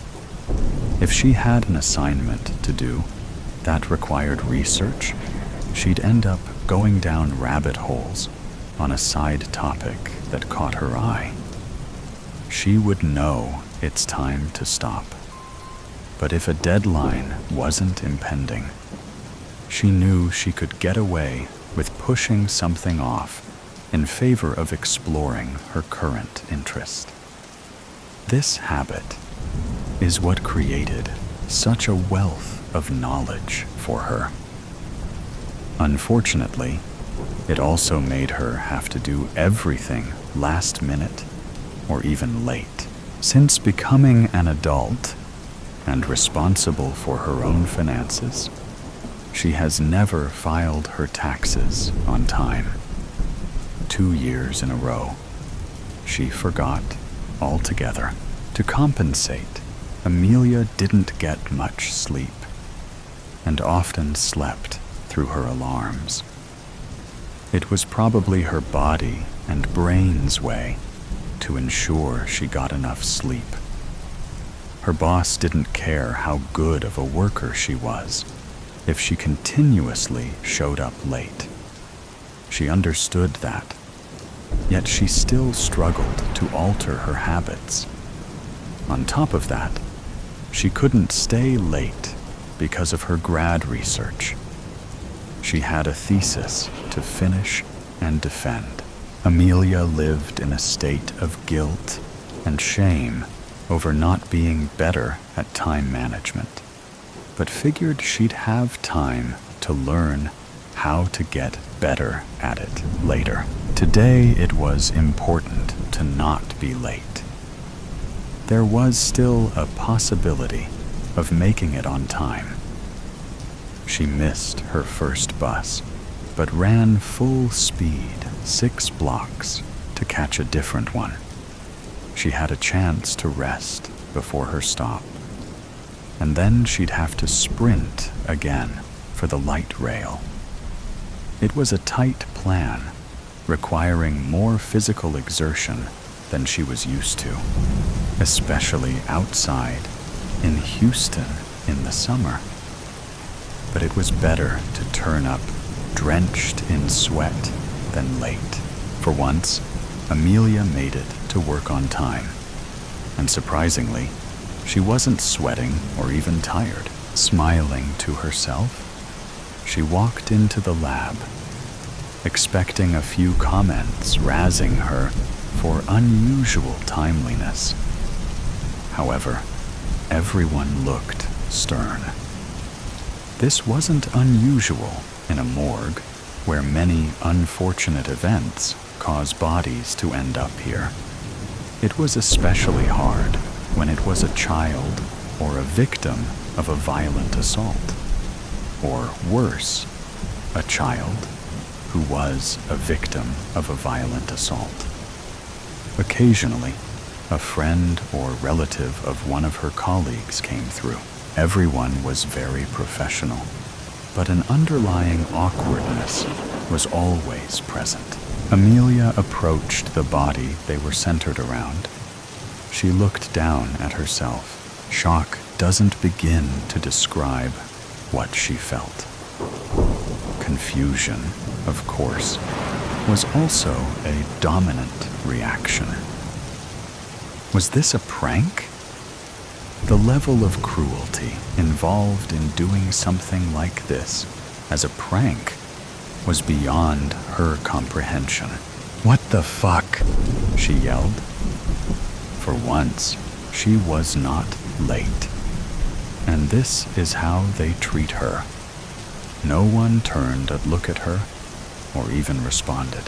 "How the fuck did you do this?" Doubt started to flood in. She grew up in the foster system.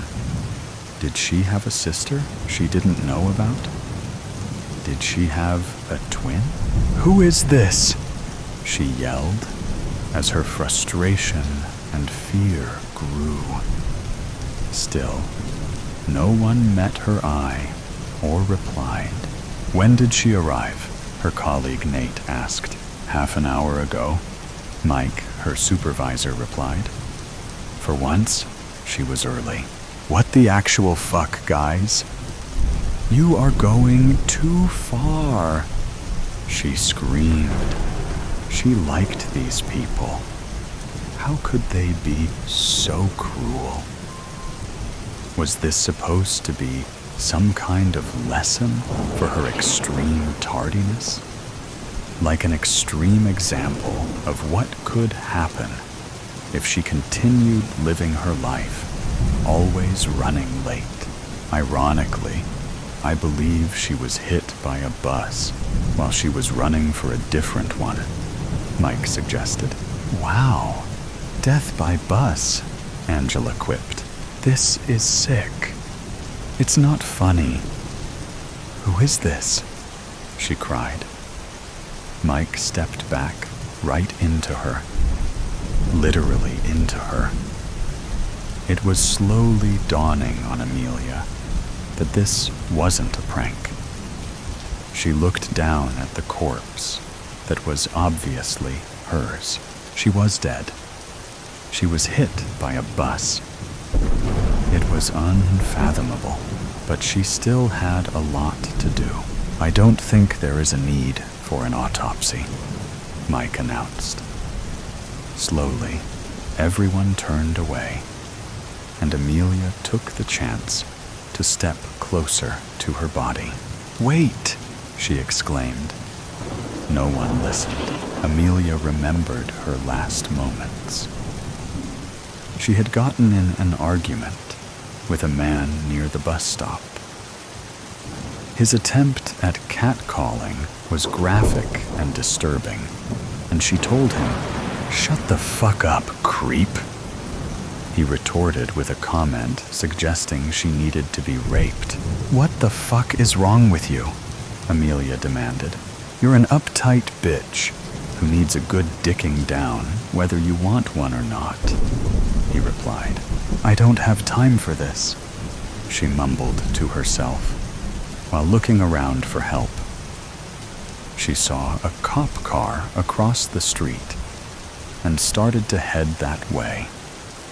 She had to pause because a bus was rapidly approaching her stop. The last thing she remembers is being pushed. "This was not an accident," she yelled at her colleagues. Desperation set in as she realized this would be recorded as an accident instead of the murder it was. Legally, it was probably manslaughter, but when you're the one killed, you feel murdered, not manslaughtered. Her colleagues continued to go about their business as Mike filled out the paperwork. "Please, look again, Mike," she said as she peered over his shoulder. She watched him type the details, or her death, which she found the most surreal event of the day. "Please," she whispered again, before going to look at her body for evidence that she had been pushed. She needed someone to turn herself over. She even reached out herself. But in her non-corporeal state, there was nothing she could do. She cried tearlessly as she lost hope. "I feel we should do something more for Amelia," Angela said. "Like plan her funeral?" Mike suggested. "She had no family." "I was thinking more along the lines of an autopsy," she offered. "Amelia would have wanted one." It's true. Even if she hadn't suspected an attack, she still would want an autopsy. She had already planned for her body to be donated to the body farm when she died. She had lived a life of science and wanted to continue in death. "You're right," Mike said. Before getting up, he changed the paperwork to justify an autopsy. Amelia waited as patiently as she could until it happened. Her body was finally rolled over, and there were marks indicating that she wasn't just pushed, but punched in the back with 2 fists. "Holy shit," Angela remarked. Stunned, the whole team began discussing possibilities as Amelia felt herself being pulled away. "No, I don't want to go," she cried. This would be the final rabbit hole she'd ever go down, and the most important one to her. She fought against this invisible force, tugging her away, because her interest was piqued. She had to know that they solved this crime. The cops needed to know to look at security cameras so they could find this guy. She physically felt like she was in a game of tug of war, with her soul being the middle of the rope. Finally, one last tug pulled her away. There's at least one place she could not be late for. What she left behind. California, 1868. Clara Emerson pressed herself against the train window, her eyes glazed and alert from exhaustion. She stretched out her aching legs, revealing her muddy shoes that poked out from underneath the hem of her dress. She retracted her feet back from visibility, gathering and stroking her straw-like, graying hair as she peered out the window. Clara glanced to see if anyone was watching her. Only a handful of people sat behind her, none of which were looking in her direction. "No, I'm safe." She drew in a deep breath, steadying herself. But unease coiled in her chest and churned in her belly. Turning in her seat, she lowered her gaze to the small diamond band on her finger. Sunlight caught in its facets, scattering tiny prisms across her skin. For just a moment, she marveled at its beauty. Clara looked up and locked eyes with a man several seats ahead, clean-shaven, with thin-framed spectacles perched on his nose. The man stared at her with a hollow, unreadable expression. Her pulse kicked. How long had he been watching her without her noticing? Her skin went pale and clammy, like a predator spotting easy prey. The man rose from his seat and approached her, not breaking eye contact once. Clara's stiffened in her seat as the man approached. "Go away. May I sit? I have a long journey ahead of me." and I could sure use the company, he said to her. No. Of course, the man sat down across from her. His eyes remained on her, almost as if they were boring into her very soul. Didn't anyone tell you it's rude to stare? She asked him, hoping that illuminating his behavior would cause him to cease. But it did not. Forgive me, ma'am. It's just, you look so familiar. Do we know each other, perhaps? No, I don't recall your face. You must be mistaken. No, I think we do know each other. Why won't he quit? Where are you from? I'm not going to tell you that. You haven't even told me who you are. Ah, how foolish of me. My name is Simon Klein. He leaned forward, extending his hand to her. He sat back down and continued to stare at her, expectantly this time. Clara sighed, brushing a strand of hair out of her face. I'm Elaine. Elaine Whitmore. Elaine? I would have taken you for an Alice or Charlotte or Clara. Clara froze in her seat, her eyes wide and her palms sweaty. Who is this man? No, I'm just Elaine. Mr. Klein gave her a wry smile, shaking his head. So, where are you headed to? Clara shrugged. Anywhere that's far away from here. Ah, come on.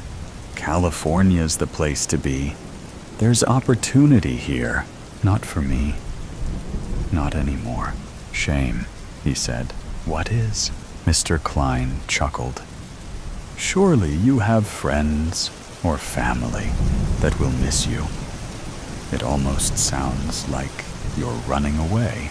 Now he was just getting on her nerves. You're quite brazen, Mr. Klein. My business is none of your concern. Mr. Klein pressed his lips tightly together, as if he were in pain, and forced out a smile.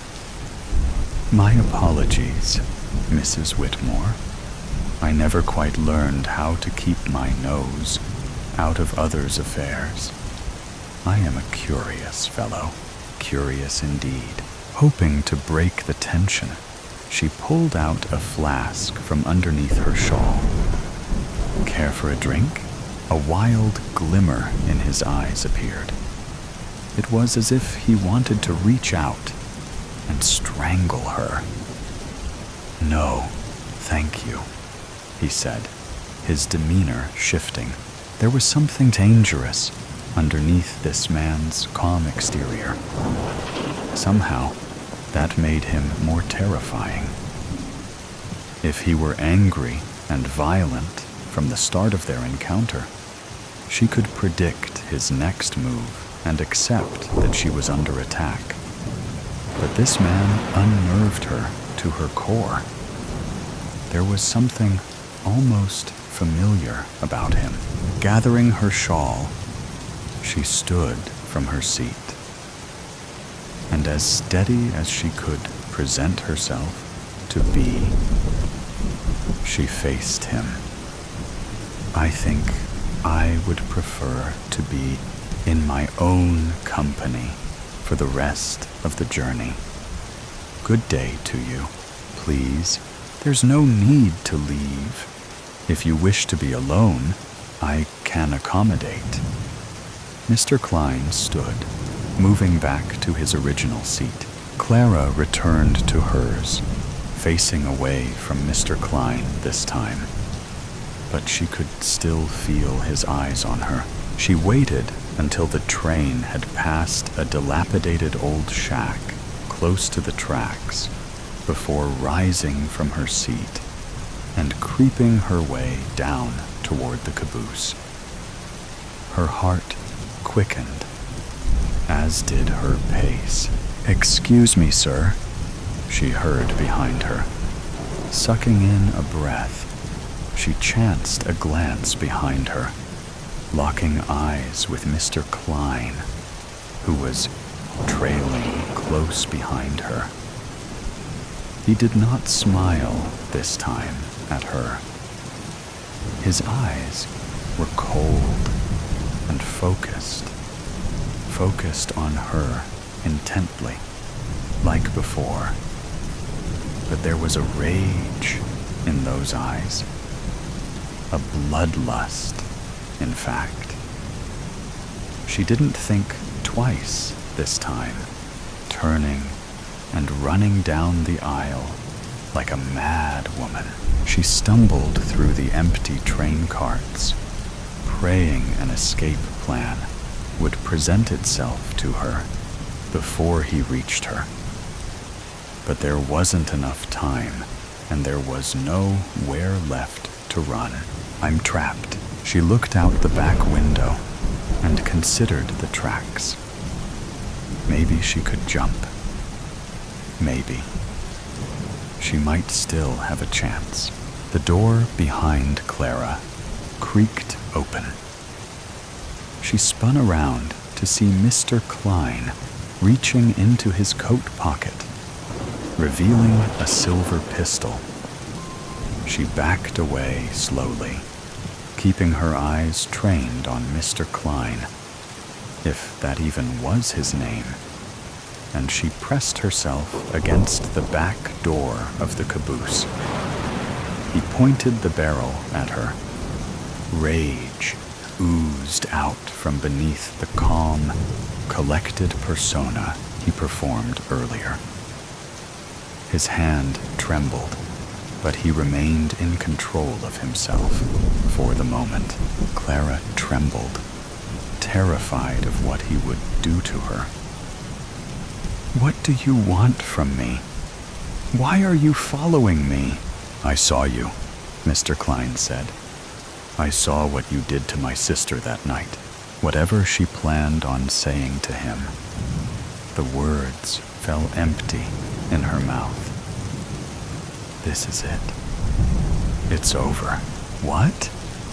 You thought no one saw you sneak out of her house in the dead of night? And I find my sister dead in her home? No, that's a lie. I would never harm anyone. I'm a good woman. How do you sleep at night?" he said, his finger twitchy on the trigger. "I know it was you who did it. No sooner had I returned from my hunting trip, I see you sneaking out of her house like some rat. She was dead when I found her. Please, have mercy on me. I would never do such a thing. Liar."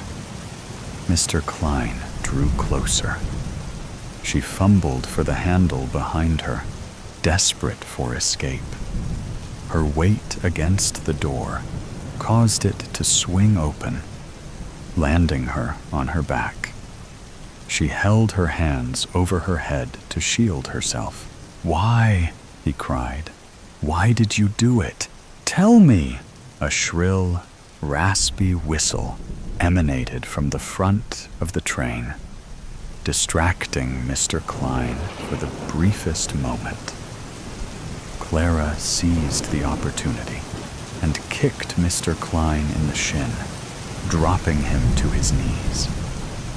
He screamed, clutching his leg as the gun clattered next to him.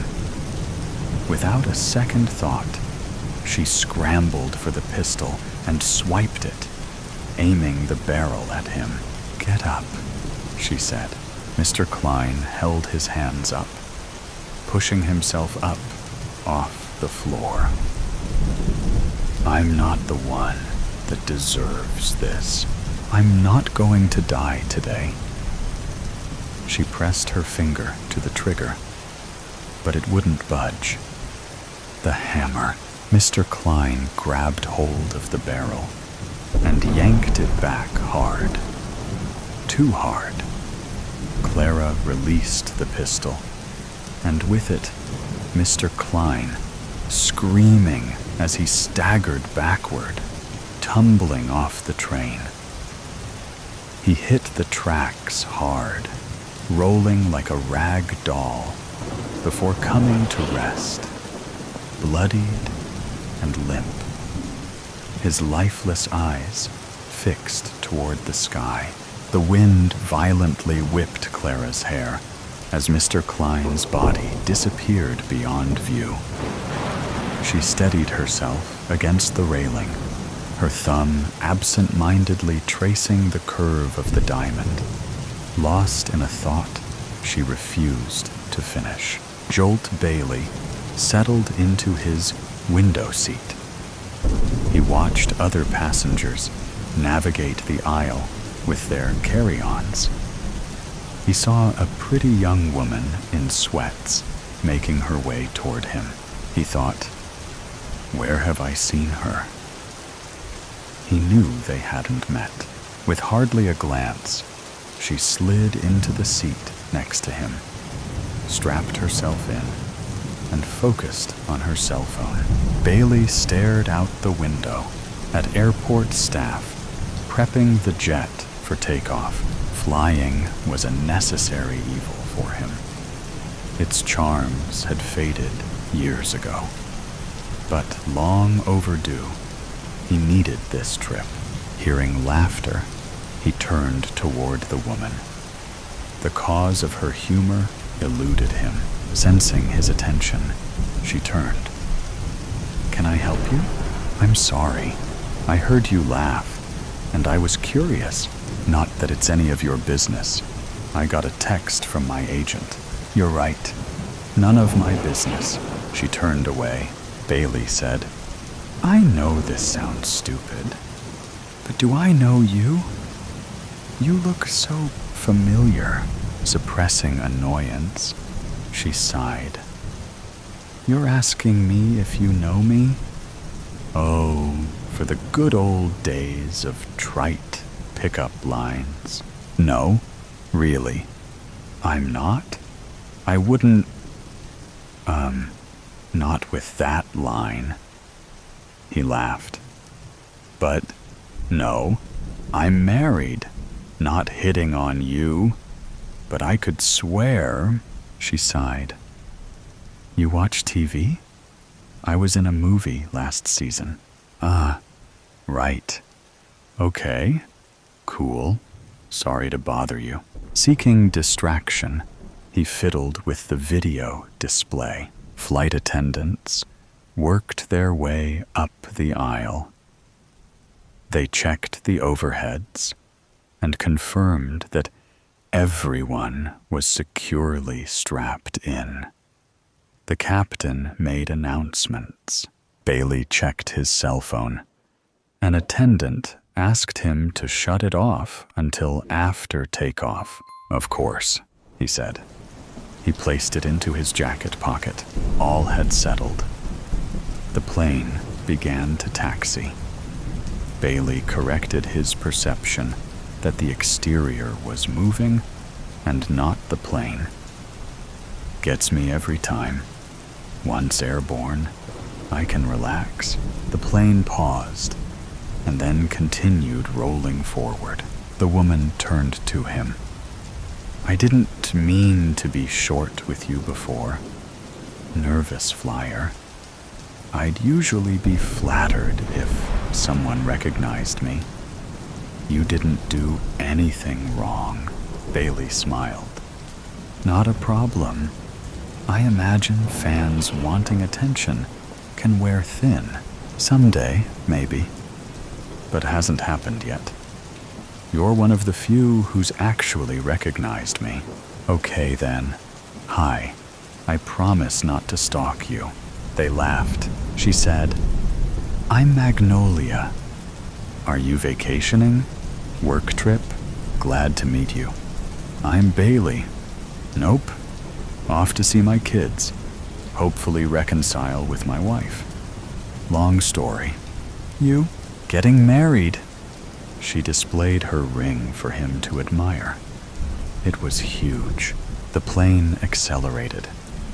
This was Bailey's favorite part. Lift off. All that drama. And suddenly, the earth falling away. Bailey's separation from Irene and his twin girls defied explanation. He didn't understand it, nor did she. After 2 years apart, but with non-stop communications, they'd decided to try again. Step by step, once airborne, people relaxed. Some stood waiting for a restroom. Attendants served refreshments. Bailey nodded to Magnolia, who nodded back and looked away. A few minutes later, she became visibly agitated. "What's that sound? I don't hear anything odd." "You don't? Is that smoke coming from the wing?" "No. We're going through clouds." Her anxiety seemed to pass. Bailey tried reading. He stared out. Clouds and terrain passed beneath them. He thought about his family. The girls were getting big, about to start school. He dozed. A jolt spilled his water. Someone screamed. Magnolia grabbed the armrest. Bailey thought, air pocket. Normal. With another jolt, the engine sounded ragged. The jet rolled, and more screams followed intense turbulence. Someone fell. People braced themselves. The loudspeakers squawked noise, but no information. Bailey secured his seatbelt and saw Magnolia now crouched in a fetal position. Bailey touched her shoulder. "You okay?" she said. "Yes." "No." "No. I'm a mess. Can I do something?" "No. It's too late. There's nothing. No one." Barely able to hear her, he held her shoulder. She babbled. He said, "Talk to me. I can listen." She stared with wild eyes. The jolts increased. She gasped, "I doubt you." "You have no idea," he agreed. Holding his gaze, she leaned in. "My life's a shambles. I've hurt too many people, used them, betrayed their trust, ruined lives. I stole things." He tried to relate. "I'm no saint. You don't get it. Can't. Not talking about a lapse or some white lie, but a pattern. Committed crimes. Horrible." Looking down, she steeled herself. "This trip. Wanted to make amends. No time now. Need to tell someone." She squeezed his hand. The plane shifted, and they held on to each other. Everyone was screaming. Overhead compartments opened. Luggage rained into the aisle. It felt like the plane was breaking up. He held his focus. Shouting, he said, "You want me to listen. Let me. Let it out." She sobbed. "I've been vicious. Left people broken in the gutter. Inexcusable." He recoiled, but increasing her grip, she pulled him closer. "Did you? Shut up! Listen, can't die with this weight pressing." He pulled her closer, comforting her as much as possible. Eyes closed, their foreheads touched. They found a moment of peace amid the swirling chaos. Thank you for putting up with me. Needed this. I love you. Love you too. For what it's worth. Shh, don't talk. Nothing to say. With another jolt, something changed. Relief. The noise and chaos subsided. And so did the panic. Another jolt generated more screams. Then a collective sigh as the plane settled into stable flight. Soon, the captain announced preparations to land. Everyone needed to stow loose items and fasten seatbelts. Attendants assisted an injured passenger. Trying to compose himself, Bailey struggled to digest the last hour. He only wanted to see his family. The landing was uneventful. Everyone cheered when wheels touched down. Passengers lined up to begin disembarking. Magnolia stood into the aisle. She didn't look back. Bailey joined the throng behind her. He touched her shoulder. She turned. He said, I wanted to say about what happened back there. Oh, that? Forget it. Acting 101. Just an exercise learned in improv class. Stunned, he said, What? I made it up. I'm an actor. Get it? It took a moment to comprehend what she'd said. Right. Of course. That was it. She turned away. They didn't speak again. He set his jaw and dug his fingers into the upholstery of the seat beside him. He shut his eyes. Who does that? Whatever she'd done or not, they'd had a real moment. Two people bonded, healed. He didn't care about Magnolia's flaws or crimes, but calling that an acting exercise, Bailey felt violated. Whatever her crimes, this was worse. She's covering, hopes I won't say anything. Plausible deniability, my ass. Bailey reeled from the last hour. He'd never felt such intimacy. Her casual dismissing of it appalled him. Still jittery from the horrible flight, he felt empty. Acting 101? Really? What a load of crap. Passing the flight attendants and pilot at the exit, he thanked them.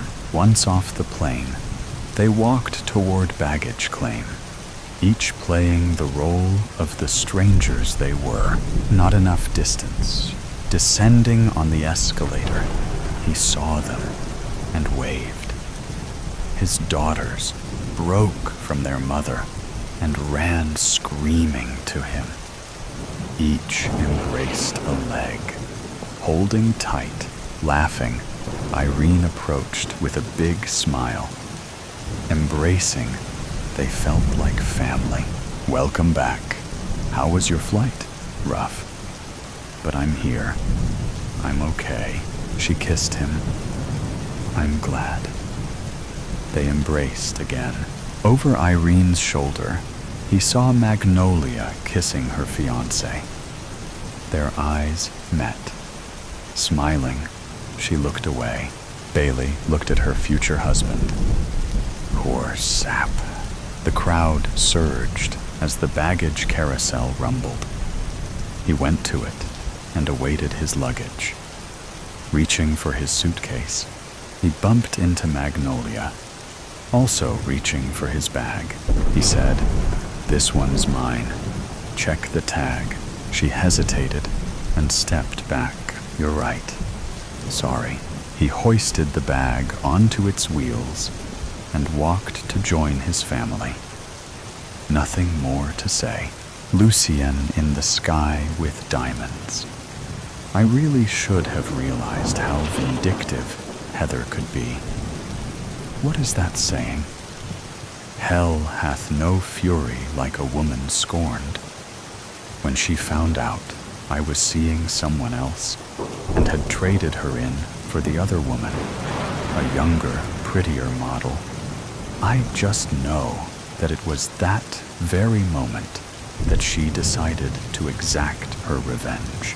Unfortunately, Heather knows all of my secrets, including the biggest one of all, the fact that I am a world-renowned jewel thief who has recently completed one of the largest heists of the century, the theft of the Weatherby diamonds.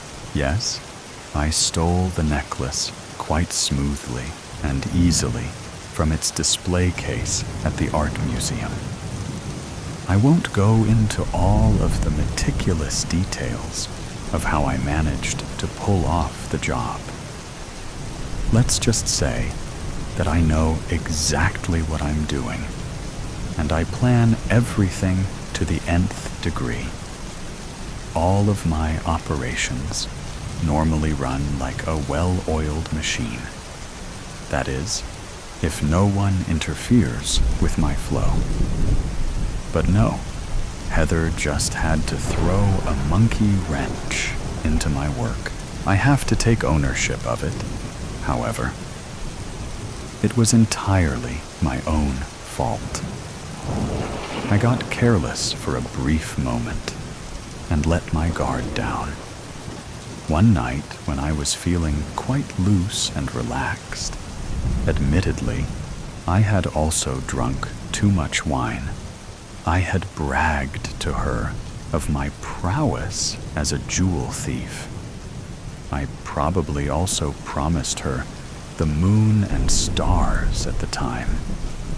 Later, of course, when I dumped her, she used that information to cook my goose. I just know that she squealed on me and is responsible for my current predicament. I am now on an Air France flight, ready to depart to my native Paris, sweating like a pig because I'm afraid that I've been spotted by the cops. I just know that it's Heather who told. Why else would I be targeted this way? I have always been one to remain incognito, to fly under the radar, so to speak. Thus, the only logical conclusion I can arrive at is that she is the one who turned me in. Now the cops are surely out to get me. They are at this very moment rapidly approaching my seat. The Weatherby diamonds are set with precision into a choker valued at several $1,000,000. A choker that I am now wearing as I sit here prepared for takeoff. The necklace is currently living up to its name. It is choking me under a somewhat baggy black turtleneck. I despise turtlenecks, hate the way they press up against your neck. I opted for the loosest turtleneck possible, but it still presses up uncomfortably against my neck. The combination of the choker necklace and the turtleneck are almost more than I can bear. I wear the turtleneck under an equally baggy hoodie so no one can spot the necklace. Normally, I prefer my clothes to conform to my trim body like a glove. My sartorial senses are offended by this sloppy but choking attire. Who would ever wear a turtleneck with a hoodie? Unfortunately, I really have no choice. My outfit was not chosen for fashion. It does, however, allow me to sail through airport security without being stopped. The plan is Once I land in Paris, I will meet with a high-end jewelry broker who will give me top dollar for the jewels. I will be for life. That is, if I get away with it. I am afraid that the police are right now, at this very moment, making their way to the back of the plane where I am sitting. My seat on the jumbo jet, like my clothes, has also been carefully selected. I am in the second to last row and am seated on the aisle. I chose this seat so that I can make a quick exit to the restroom if needed and dump the jewels somewhere in the tiny closet of the restroom. We haven't taken off yet, and the flight attendant has just made the standard announcement about how we need to remain seated with our seat belts on and our trays in the upright position. Right after she says that, I spot the blue uniformed policeman making his way back towards me. With no time to waste, I disregard the stewardess's explicit directions and quickly shove my tray to the upright position. I then dash inside the tiny cubicle of a restroom before anyone can stop me. I shut the door firmly and pull the lever to lock the door. I really need to find a hiding spot for the necklace. I can't afford to be caught with it. I don't want to flush it down the toilet. I would be, in effect, flushing all of my hopes and dreams away. Instead, I need to stash the necklace somewhere so I can somehow later retrieve it. I quickly pull my hoodie off, followed by my turtleneck. With fumbling fingers, I fiddle with the silver clasp until the necklace falls off into my hands. Next, I carefully place the necklace in the paper towel dispenser behind the wad of folded paper towels. As I do this, my heart racing, I hear a sharp knock on the plasticine door that folds in like an accordion. "Monsieur?" the flight attendant inquires. She swiftly changes to English, but speaks with a strong French accent. "The plane is ready for takeoff. We need you to return to your seat now and put your seatbelt on, please," she says in a firm but polite voice. "Pardon, mademoiselle. I really need to use the facilities. I will be out directly." I run the water in the sink to make my act convincing and hurriedly wipe my hands with just one paper towel, taking care not to use too many so that the necklace remains hidden in the dispenser. I drop the used paper towel in the wastebasket and then don my turtleneck and hoodie once again. With 2 layers on in the tiny, airless washroom, I am now sweating more than ever. No matter, I tell myself, taking a deep breath in an effort to remain cool. At least, I am no longer choking. My throat feels slightly better, although the turtleneck still irritates me. I quickly push open the door and return to my aisle seat, where I dutifully pull my seatbelt across my lap and try to appear cool and collected. The policeman approaches me, his shiny badge glinting in the morning sun streaming through the small windows. "Mr. Martin?" He pronounces Martin in the American way, rather than the way I prefer it. Martine. My passport says I am Lucien Martin, although it is not my real name. My passport, which is fake, says I am a French citizen. When in America, however, I have a California driver's license that proclaims me to be Luke Martin.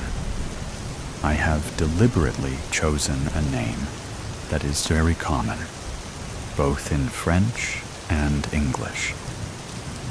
In every aspect of my life, I need to blend in and remain unmemorable.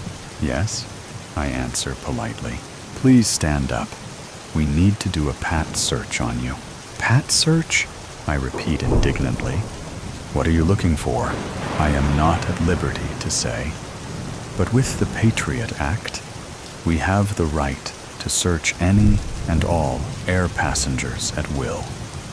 The cop says firmly. Patriot Act? Do you think I am a terrorist? I say this quite loudly. I hear a collective gasp from my fellow passengers, who are understandably alarmed, hearing nothing other than the word terrorist. I sincerely hope not, sir, the cop said smoothly. Just doing my job. I let out a tremendous sigh. Go ahead. Do your job. Pat away. The cop uses bladed hands to do a thorough pat search, running his hands smoothly up and down my sides. He searches my pant pockets and instructs me to remove my hoodie. I do so, laughing inside. I didn't want to wear the hoodie anyways. After several long minutes, the cop finally stops his fruitless search, finding nothing. Okay, sir, he says finally. You have been cleared. He walks to the front of the plane, where he presumably has to talk to the captain. This plane is cleared for takeoff, he announces to the male attendant standing at the front of the plane. As he does that, I glance towards the back of the plane to see the reaction from the other flight attendant, the lady who had tried to shoo me out of the washroom. To my surprise, she quickly enters the washroom and pulls the door firmly shut behind her. My heart sinks. My plan had been to quickly visit the head once again and retrieve the jewels before anyone else entered. I haven't seen anyone else, apart from the stewardess, use the restroom. I have been carefully watching, in between dealing with the nosy policeman. Now, I pray it isn't too late. Several long moments pass, and the flight attendant finally exits the restroom. I quickly unbuckle my seatbelt and hurry back there. I frantically pull the door shut behind me and shove my hand into the narrow slot of the paper towel dispenser. I feel around with my fingers, my heart sinking. The necklace is gone. With shaking hands and fury coursing through my veins, I return to my seat. As I do so, I catch sight of the petite, blonde flight attendant who had entered the washroom before me. She gives me a Mona Lisa smile and tells me once again that I need to buckle my seatbelt and prepare for takeoff. I smile back and raise my eyebrows at her flirtatiously. Certainly, mademoiselle. I'll buckle up right away. I can hardly wait to get to Paris. But of course, she responds in her charming French accent. Paris is the city of light. I vow to myself that once I reach Paris, I will tail the flight attendant and somehow try to overpower her either by brute force or with my relentless charm. A gentleman jewel thief's job is never done, I tell myself. I need to retrieve the diamonds at all costs. They are my ticket to the good life. The plane's engine roars as if feels my strong determination. The giant silver bird speeds down the runaway and triumphantly takes to the sky. At last, the blonde flight attendant moves down the plane's narrow aisle. She turns her head back towards me at the last moment and smiles mischievously. Mona Lisa no longer. I hope you enjoy your flight, monsieur. Bon voyage. I've said too much. I noticed him the first time at the coffee shop on 3rd Street. He sat 2 tables over, stirring a cup of tea. He never drank. He wasn't looking at me, not directly, but there was something in the way his head tilted, the way his eyes flickered over the rim of his cup, that made me feel observed. Every so often, he would blow on his mug, and eventually, this act became unsettling, as I knew the tea must have grown cold in the hour he sat unmoving. This man was dressed neatly, a stark contrast to myself, in a worn sweatshirt and messy bun that couldn't contain my red hair. He wore an ironed shirt, pressed pants, and his copper hair was immaculately combed and styled. He was remarkable because he simply did not belong. A bustling place with people moving in and out as he sat stoically with his tea. The second time was at the bookstore downtown. I was running my fingers along the shelves, searching for something to pull me in. Recently, I've been drawn to the paranormal and had moved into horror. It was terrifying, yet intriguing, as I began to imagine all there is out there that is unknown. As I perused the back of the latest Awad novel, I saw him standing in the philosophy aisle to my right. He wasn't reading, just tracing the spine of a book with one long finger. When I walked past, he looked up. "Not your usual genre," he said, nodding toward the horror novel in my hands. I frowned. "Excuse me?" He tilted his head. "You usually read literary fiction, something with layered metaphors, quiet heartbreak." A shiver danced down my spine. "How would you know that?" He didn't answer. Instead, he closed the book he had been holding and walked away, disappearing behind the towering shelves before I could press further.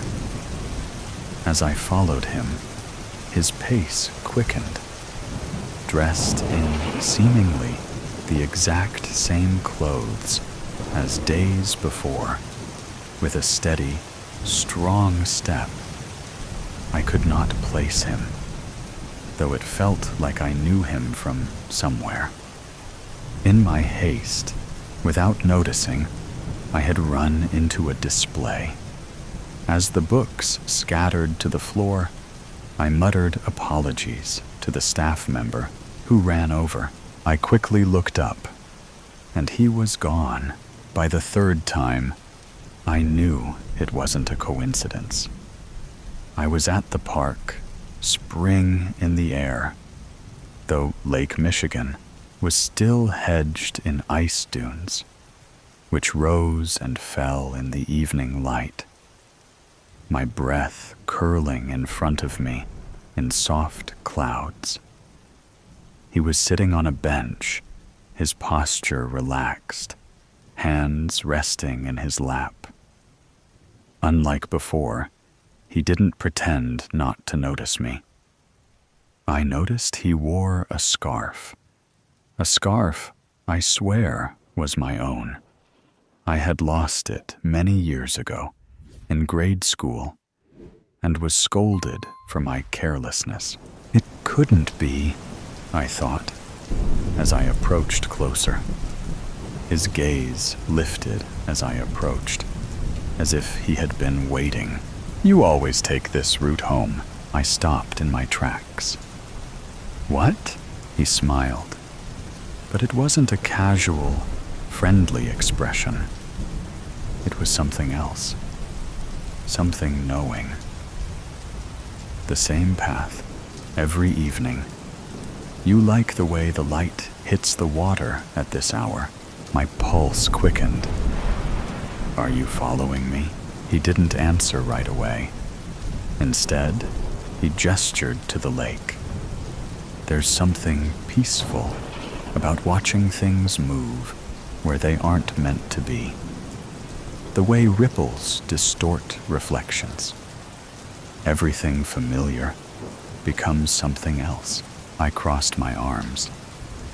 "That doesn't answer my question." He exhaled, running a hand through his auburn hair. "No, I suppose it doesn't." My skin prickled. "Who are you?" For a moment, I thought he might tell me. He parted his lips, as if considering it. His gaze locked onto mine with an intensity that sent a strange, twisting sensation through my stomach. But then, just as quickly, something shifted. His face, his expression. It was like watching a shadow pass over the sun.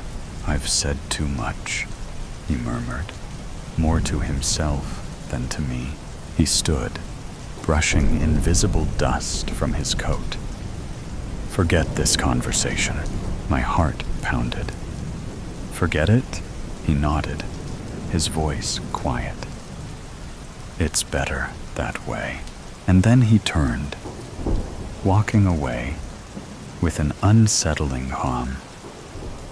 I wanted to call out, to demand answers, but my throat tightened.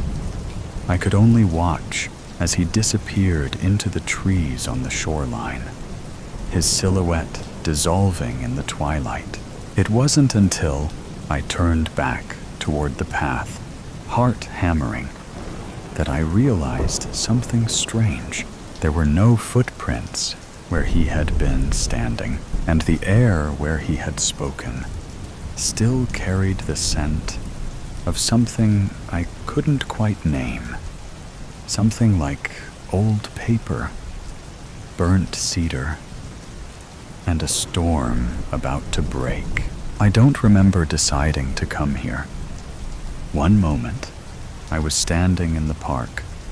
The next, the ice stretched before me, endless and waiting. I had begun to question whether I was losing my grip on reality. The strange man's cryptic words, the shifting moments in time, and the absence of solid ground beneath my feet had all led me to this moment, standing on the frozen shore of Lake Michigan. The ice cracked beneath my boots, protesting against the weight of yet another cold season. The lake stretched out before me, an endless horizon of white and blue that should have felt serene, but instead left me with an unsettling feeling, like something was wrong, something lurking just out of sight. I walked carefully, mindful of the shifting terrain beneath me. The lake was beautiful, but treacherous. Mounds of frozen sand rose in strange, wind-carved shapes, dusted with snow. The ice here was patchy, some parts solid, some beginning to crack and leak dark pools of water beneath. There was something about this place that made my stomach turn, something about the way the lake seemed to pulse under my feet. It felt alive, watching me, waiting. The icy wind bit at my skin, and my breath curled in the air in front of me in wisps of smoke. I knelt by a pool of dark water that had opened beneath the ice, watching as minnows darted below, their silver bodies flashing like tiny ghosts in the clear, cold depths. The clarity of the water made my pulse quicken. Too easy to see the darkness below. Too easy to imagine the lake's cold hunger. Then, something caught my eye, a darker patch of ice than the others. An odd shape trapped beneath the surface. I moved closer, my boots skidding slightly on the slick ground. The ice here was different, smoother, clearer, almost like glass. And underneath it, something unnatural. A smear of color, a reddish-orange streak that seemed impossibly bright against the deep blue-black of the water. My heart lurched. I knelt down, tapping gently at the ice with the toe of my boot, trying to make sense of what I was seeing. The shape underneath wavered, but it didn't move. I pressed harder, cracking the ice, and then, as though the surface were giving up its secret, the water pooled, revealing what had been hidden beneath. Hair, long and dark, flowing like seaweed with the current. A face, pale and lifeless, staring upward, eyes wide and empty.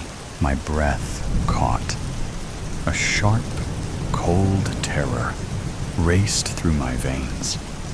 I stumbled back, my heart hammering in my chest, but I couldn't look away. The wind howled, and the ice beneath me groaned, shifting uneasily, and then realization struck like a physical blow. The woman under the ice, frozen, lifeless, was me. A strangled sound left my throat. My mind recoiled, trying to reject what I was seeing, but there was no denying it. It was my own face staring back at me, my own vacant, sightless eyes, trapped beneath the ice. A whisper cut through the howling wind. "Do you understand now?" I turned sharply. The man was there, standing just a few feet behind me, as if he had always been. His expression was unreadable, but something in his eyes, an ancient sorrow, a knowing, made my stomach churn. "You weren't meant to find this," he said quietly, his gaze flickering to the ice, to the frozen image of me. I shook my head, my pulse pounding in my ears. "What is this? Why is she? Why am I?" "You've been lost," he said softly. "Lost in time, lost in memory. The past and future bleed together. You are the woman under the ice, and yet you're still here, trying to find your way. A deep, pulsing ache settled in my chest. My breath came in short, shallow bursts. I wanted to reject his words, to turn and run. But something about them rang true in a way I couldn't explain. I opened my mouth to speak, but something flickered in my peripheral vision. Movement in the ice. I turned sharply, expecting to see the body beneath me shift. But what I saw instead made my blood run cold. Reflections. Not just one, but many, scattered across the ice in broken, distorted fragments. My face, but not as it was now. Older, younger, crying, laughing, standing somewhere else entirely, flickering like a glitch in time. 100 versions of me trapped beneath the surface, shifting and blending like ripples in the water. One version of me didn't flicker and vanish like the others. She was staring back, her mouth moving soundlessly, like she was trying to warn me. My hands trembled. "This isn't real," the man sighed, as if he had been expecting this reaction. "What is real?" he murmured. "Is time so linear, Alex? Can you really be sure you're still the same person you think you are? Or have you already crossed over?" My pulse slammed against my ribs. I wanted to deny it, to tell him he was wrong. But something inside me knew he wasn't. The lake groaned beneath me, the ice fracturing in slow, creeping lines. The world tilted, unsteady, and for a moment, I felt as though I was slipping between the cracks, the space between past and future collapsing around me. I turned back to the man, searching his face for some kind of anchor, some kind of answer. "What do I do?" I whispered. His eyes were solemn, unwavering. "You come with me. There's only one way to move forward." The words hung in the air, heavy with finality. I hesitated, my gaze flickering once more to the frozen version of myself beneath the ice. A life lost, a path already taken. But if I stepped away, if I turned back now, would I ever get another chance to change it? I swallowed hard. My fingers curled into fists at my sides. And then I nodded. The man held out his hand, and I took it. The mannequin in the lake. Johnny and Sally didn't believe me when I told them the mannequin in the water had saved me from drowning. Well, something had pulled me down, and I suspected it had been her, but I didn't mention that part to my friends. Instead, I pointed to the exact spot where I believed she'd pulled me up from the rough Lake Michigan water. They laughed out loud. It's true. Her arms swayed forward and back. I swear. I motioned with my arms the same way the mannequin had done so. The marshmallow that was supposed to be for my s'more slipped out of my fingers. Sand covered my piece. For God's sake, I'd been looking forward to making them with my buddy and his girl. Sally guffawed. "You're so stupid, you know that? Plus, if you would have gotten more practice in class, you wouldn't have almost drowned." "Maybe I shouldn't be here with your stupid asses," I said, glowering at Johnny, who'd had the bright idea of skipping school. Just because he'd said, but I knew why. Because of her.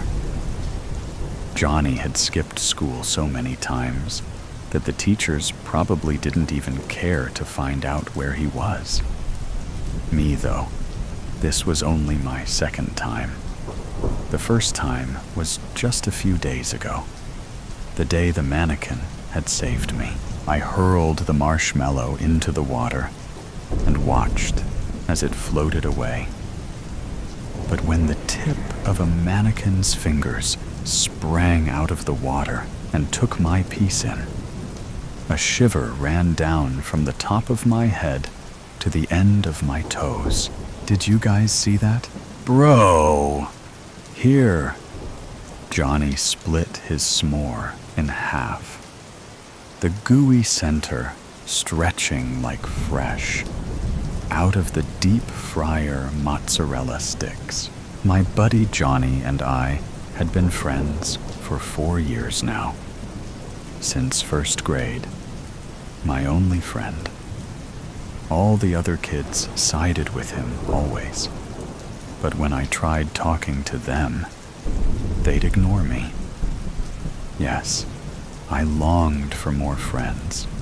And yes, I felt a little jealous of Johnny's charisma. But I knew I was lucky to have Johnny in my life. My only friend. I helped him with his schoolwork, and he got me out of trouble. Always took the blame, no matter what shenanigans we got into. And this time was no exception. He had a fake doctor's note ready for us, and if the teachers and parents found out it was fake, he'd say he'd planned it all. Sally, though, we'd just met her this year in 5th grade. The moment I laid eyes on her, my heart pounded so hard I thought it would burst out of my chest. Little hearts formed around her head, just like in the cartoons. But just as quick as I'd fallen for her, she took a liking to Johnny, and they hit it off. And she often rolled her eyes at me. At the end of the pier, that was yards and yards away, water splashed. I squinted to get a good look. Figured something had been thrown into the water and washed ashore, for it was usually like that. Guests came to the lake, swam, held parties. Music blasted at full volume, and instead of taking care of the lake that provided them with the best Saturday and Sunday parties and cookouts, they littered the water and the sand. Even the junkies left their pills, and needles scattered their poison, which became a scavenger hunt for the other junkies and beach cleanup crew. I took a few steps away from Johnny and Sally, then turned to tell them I'd be back, that I wanted to see what was at the pier. But Johnny and Sally began to make out. They kissed, as fake as the telenovela actors my mother watched every evening from 6 to 9, and she ignored me those 3 hours. In fact, I was on my own most of the time, whether she was home or not. She either worked, watched TV, or locked herself in her bedroom. When I arrived at the pier, I made my way under the boardwalk. The clouds that had gathered darkened the underpier, but I could still make out the figures that stood still. It was like they'd met for a secret meeting, and I'd just discovered them. "Hi," my voice said, struggling to get that one word out. Not one of them minded me, but I could hear their whispers. I inched closer. Their whispers stopped. At the end of the underpier, where the water and sand met, there she was, my mannequin, my savior. I went to her, avoiding the still figures. But as I neared them, a harsh gust of wind pushed me down to the sand, close to them. "Push," I heard them whisper. "Water," they continued. My breathing increased at the thought of these lifeless models somehow communicating. I looked up at them. The figures had their heads turned to me. How? I had no clue. They had no eyes, no mouths. In fact, there was nothing on them but the head, arms, legs, and torso that made them up. Naked, motionless. And though they weren't looking at me directly, their gaze was fixed on me. I pushed myself up and walked backward, away from them, away to the light past the underpier. But before my body touched the light, one of them blocked me. It was her. I knew it. There was a connection between us. I turned to her. The arm that had stopped me remained up in the air. "Bring," they said. And I turned to them. No realizing when, she pushed me, and again, I was down. Sand kicked in my face. No idea which of them had done it, because when I looked up, they remained still. Now, they were closer. How many were they? 9, perhaps. 10, if you counted her behind me. Where was Johnny? Sally? Still making out? Friend? Forever. Us? Never leave. They had a cultish demeanor about them. When they spoke, it was chant-like, but like they were speaking to me. "Water?" she said behind me. "Lake." "What? You want me to go into the water?" "Us. Forever." Friend. Were they recruiting me? "I can't," I cried. The sand that covered my hand scratched my eyes. "My mom, she'll get worried. My friends, they'll come looking for me soon. She hate," one of them whispered. "Who?" "My mom. Sally, he lost," another one said. "Johnny." Had I lost my friend to her?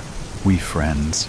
The one behind me tugged at my shirt, her hand already pointed at the water.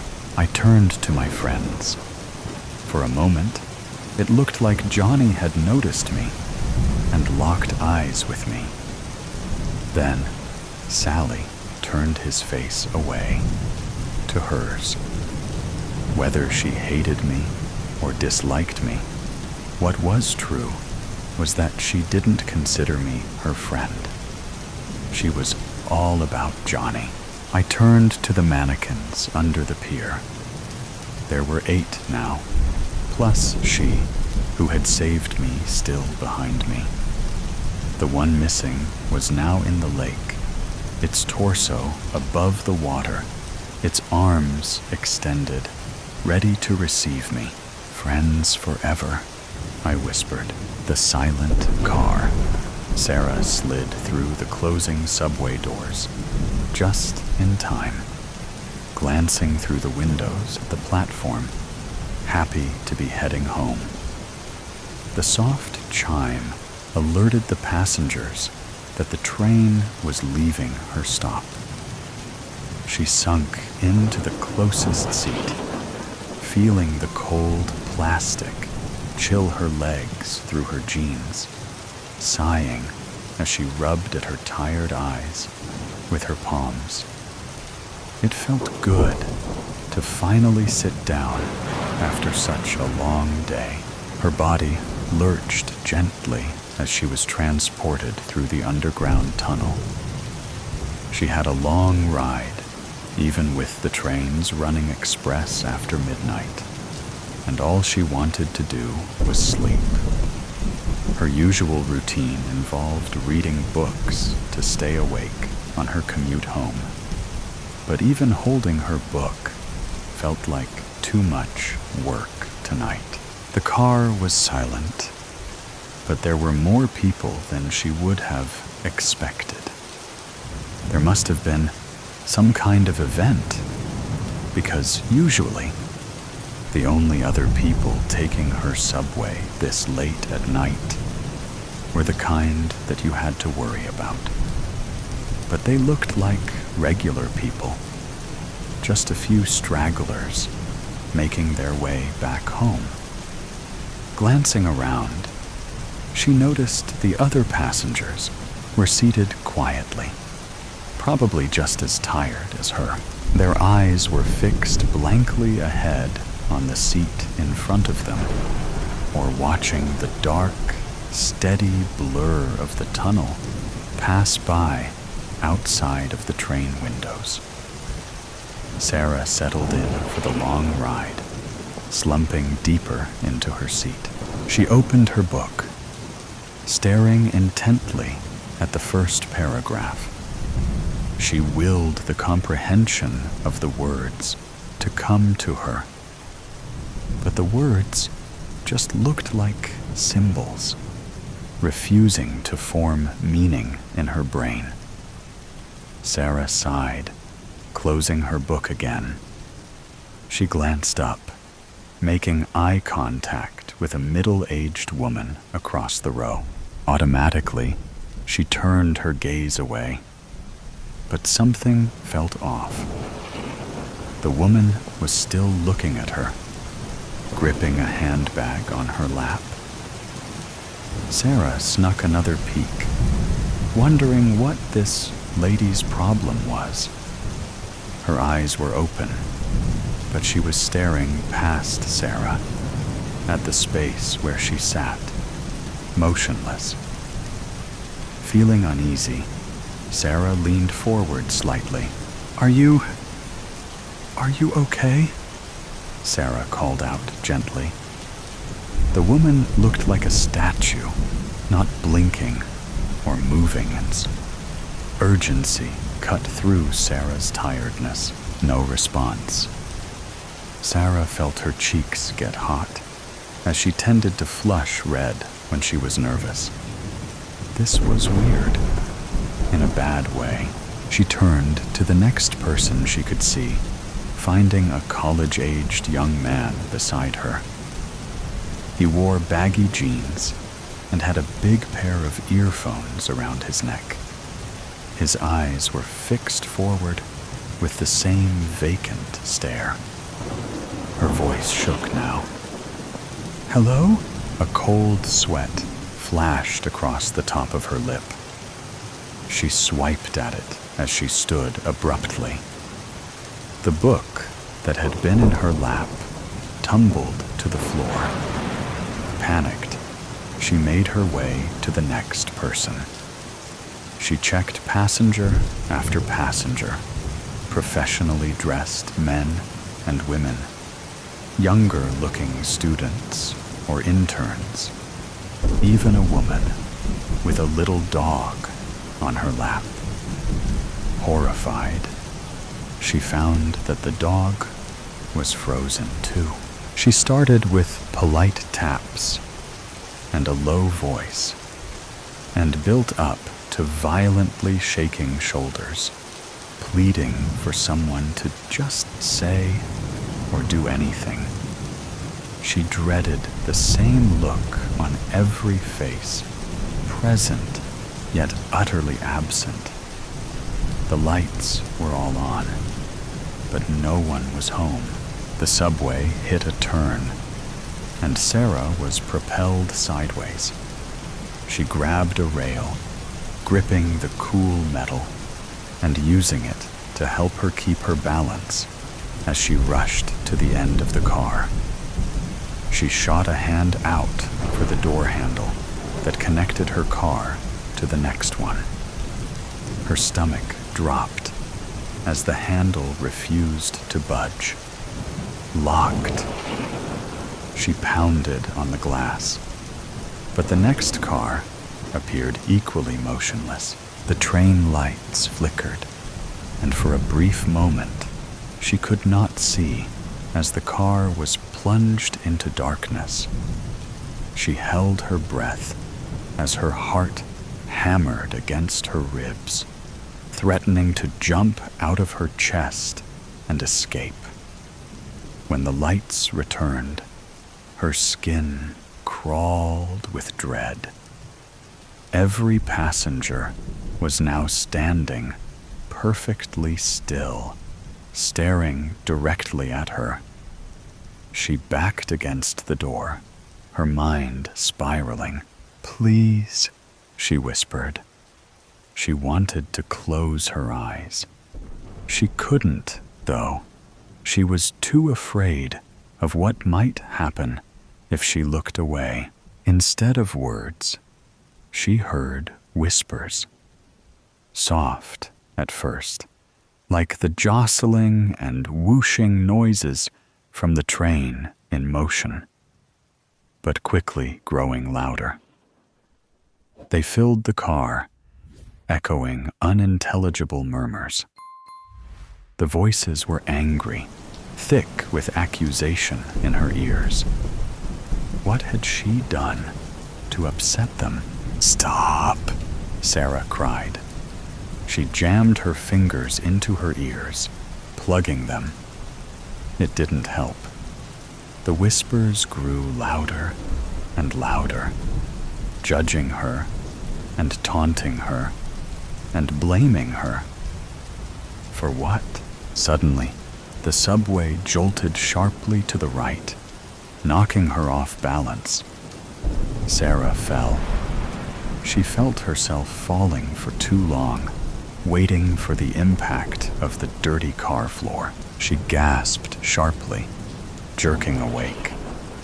Her head had slipped against the rail between her seat and the subway door. The train rocked as it slowed down, approaching her station. She heard the familiar subway voice announce, "This is Franklin Avenue. Transfer is available to the 2 and 3 trains." Sarah glanced around, frantic. Passengers chatted softly, scrolling through phones or listening to music. Normalcy surrounded her. Her heart still raced. She didn't trust it yet. But had it just been a dream? She took deep breaths, trying to will her panic to go down. Be calm. You are safe, she thought, just exhausted and stressed out from work. She gathered her belongings, relieved to see her book on her lap, not scattered across the floor. As she stepped off of the train, her nose and lungs were assaulted by the belly, muggy platform air. The grimy realness of the familiar gross platform felt like it was bringing her back to reality. Her legs were a little shaky, but she was grateful to be moving, to be able to leave and put the strange nightmare behind her. Sarah made her way out of the station towards the stairs. She climbed up and out, feeling her phone vibrate. She pulled her phone out of her pocket, squinting at the notifications. Someone texted her from an unknown number. She opened the message and read, "Wake up." Sarah froze, her pulse quickening again. Anxiety surged back, sharp and biting. Her fingers trembled slightly as she glanced back toward the departing subway. She saw them again, watching her. Through the windows, all of the passengers stood motionless, facing her. She felt the hairs on the back of her neck raise and waited until the train vanished into the tunnel and the people were out of view. Sarah ran up the remaining stairs, emerging onto the street, desperate for the cool, open air and clarity. She continued to run, pumping her legs as the sense of unease lingered.